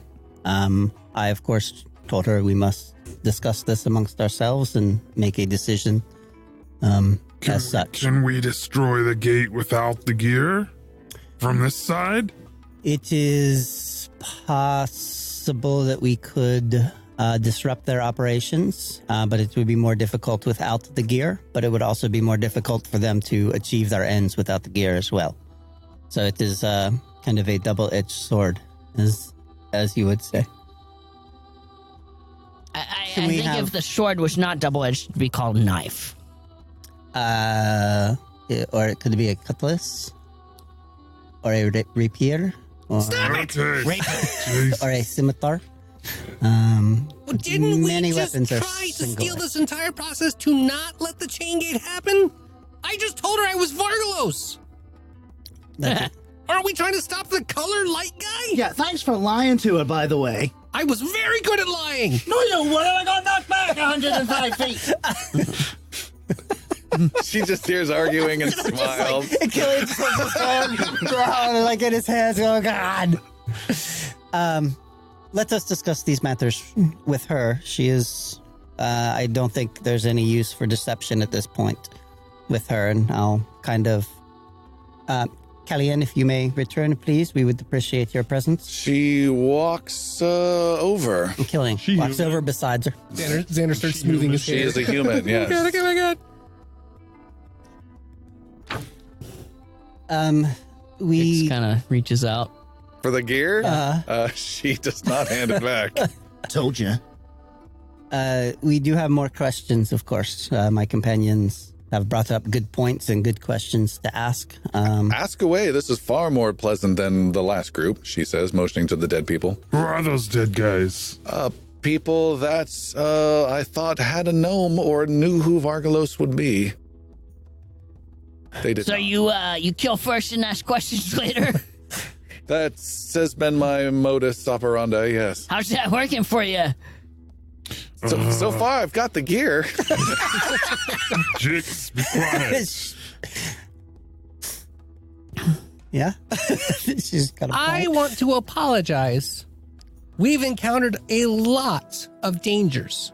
The only way we've been able to stay safe We're in several going to instances. need to not have the gnome speak for a bit. So what was the decision? We have questions Yes, before decisions. I will share all I know.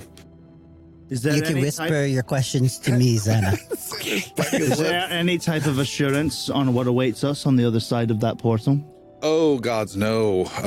All I can discern through my research is that the Honor Kryn are organized. I would not expect a ramshackle, lone, wild mage in the middle of nowhere. It seems that their magic is coordinated, is the essence, the feeling that I get. If we do go through it and don't take the gear back from you, kind of motioning my hands like not trying to take it back. What are you gonna do? Are you coming with us? Your handiwork seems to be probably useful. Yes, as I mentioned to our dear priest, I cannot get close to this place as my mere presence would agitate matters and accelerate matters. I myself, you could think of me as a walking, gorgeous master. She's right. A what? She's a gorgeous master gear. You can tell her that. She could be used as a conduit for the chain gate. How do we destroy it once we do put the gear on? If that is your choice, Or we're just asking questions to make a decision? it needs to be the gate needs to be attacked with fire, magical fire of some way. Jix has a glint in his eye. Oh! I start tugging on Killian's shirt. Is that what you're doing? Is that what that motion is? Like burning hands? Yes. Would something, a spell of the nature of burning hands be sufficient to destroy it? The gate itself is frail. Enough physical force, several blows from a mighty sword, motioning towards Iggy, would damage and destroy the gate after a few moments. It's a chain reaction to the chain gate within its destruction. If the master gear, which is very tough, nigh invulnerable, if it is part of the gate, then it is destroyed along with it. However, the flame portion of magic makes the damage much faster, but much more permanent, and not just damages the gate, making repair necessary over a lot of time, but destroys all the components for certain. Can you tell her that I have fire in my bloodline? And I make my hands glow bright orange with the aura of my flame. He says he has I know. fire in his blood Yes, for you. I know.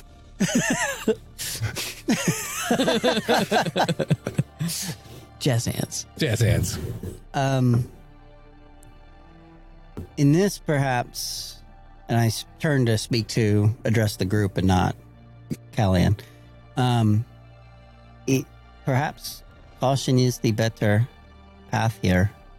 If she were to take the gear to Azamar, and we go back to Bottom Hill, we do not risk immediate the ability for them to destroy and take it.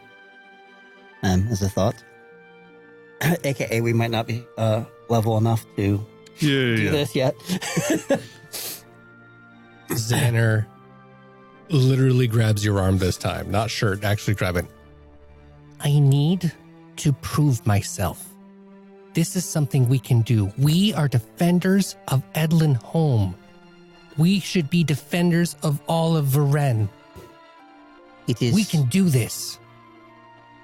We should do this. Jix is tossing up a bottle of alchemist's fire and catching it again, and his little fingernails are like, kind of like tapping on the shell of the There's like a little bottle as red he catches little it. energy inside it. We are indeed defenders of Edlan Home and in Varen by virtue. There is, at times, a need for quick action, and at times a need for caution. And this is what we discuss and figure out here. Killian, what would Carahel have us do? Carahel would have us succeed, whatever that is. I win! And if that means that we allow the gear to go to Azamar, and we approach this in a cautious fashion, then that is what we should do. But I do not know the answer to this. She speaks up. The fear, of course, is you take this very important item directly to them and you fail and you give them exactly what they want. The advantage I can see is if they do not happen to know Vargalos, which is not a known thing, that would definitely get you in the door. It does seem like everything we've run into to this point, they have not known who or what Vargalos was exactly, and our deception had worked in the past with a creature who was working for Color, and Xander stood in for Vargalos. The concern is if I take this, the gear is safe, almost assuredly, but you would still need to cause chaos, I believe you described it as, Priest? Not chaos, but to disrupt their operation. You would need to still disrupt their operation. We would actually be causing order, which would be disruptive to them. Which would involve, Praise again, damaging and destroying this gate. Though it would not be permanent from the other side, it would at least be something, but that would be more challenging, as you would not have a pass to enter. Those are the decisions. How many are at Bottom Hill? I believe there are some 30 souls. I am not sure how many are slaves and how many are guards.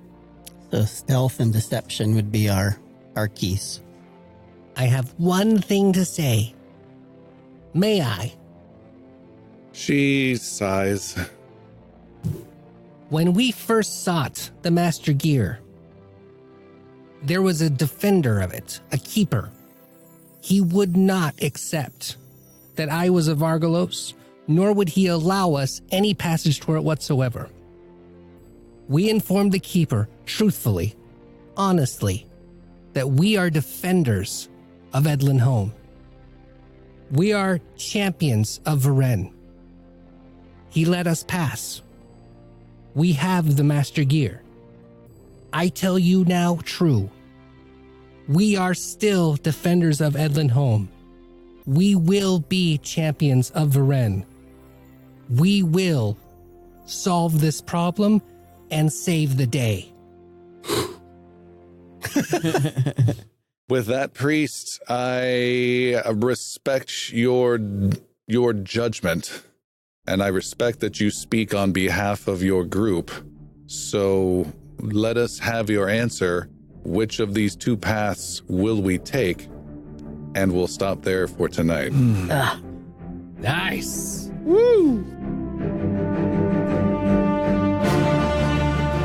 The heroes split up across the walkways in the swamp battle, driving the healer, Killian, nuts. But in the end, they defeated the Swamp Witch and rescued Celicia, the girl from Edlan Home. Returning back the way they came, the heroes were able to somehow talk their way out from having their flesh ascend and began the journey back home.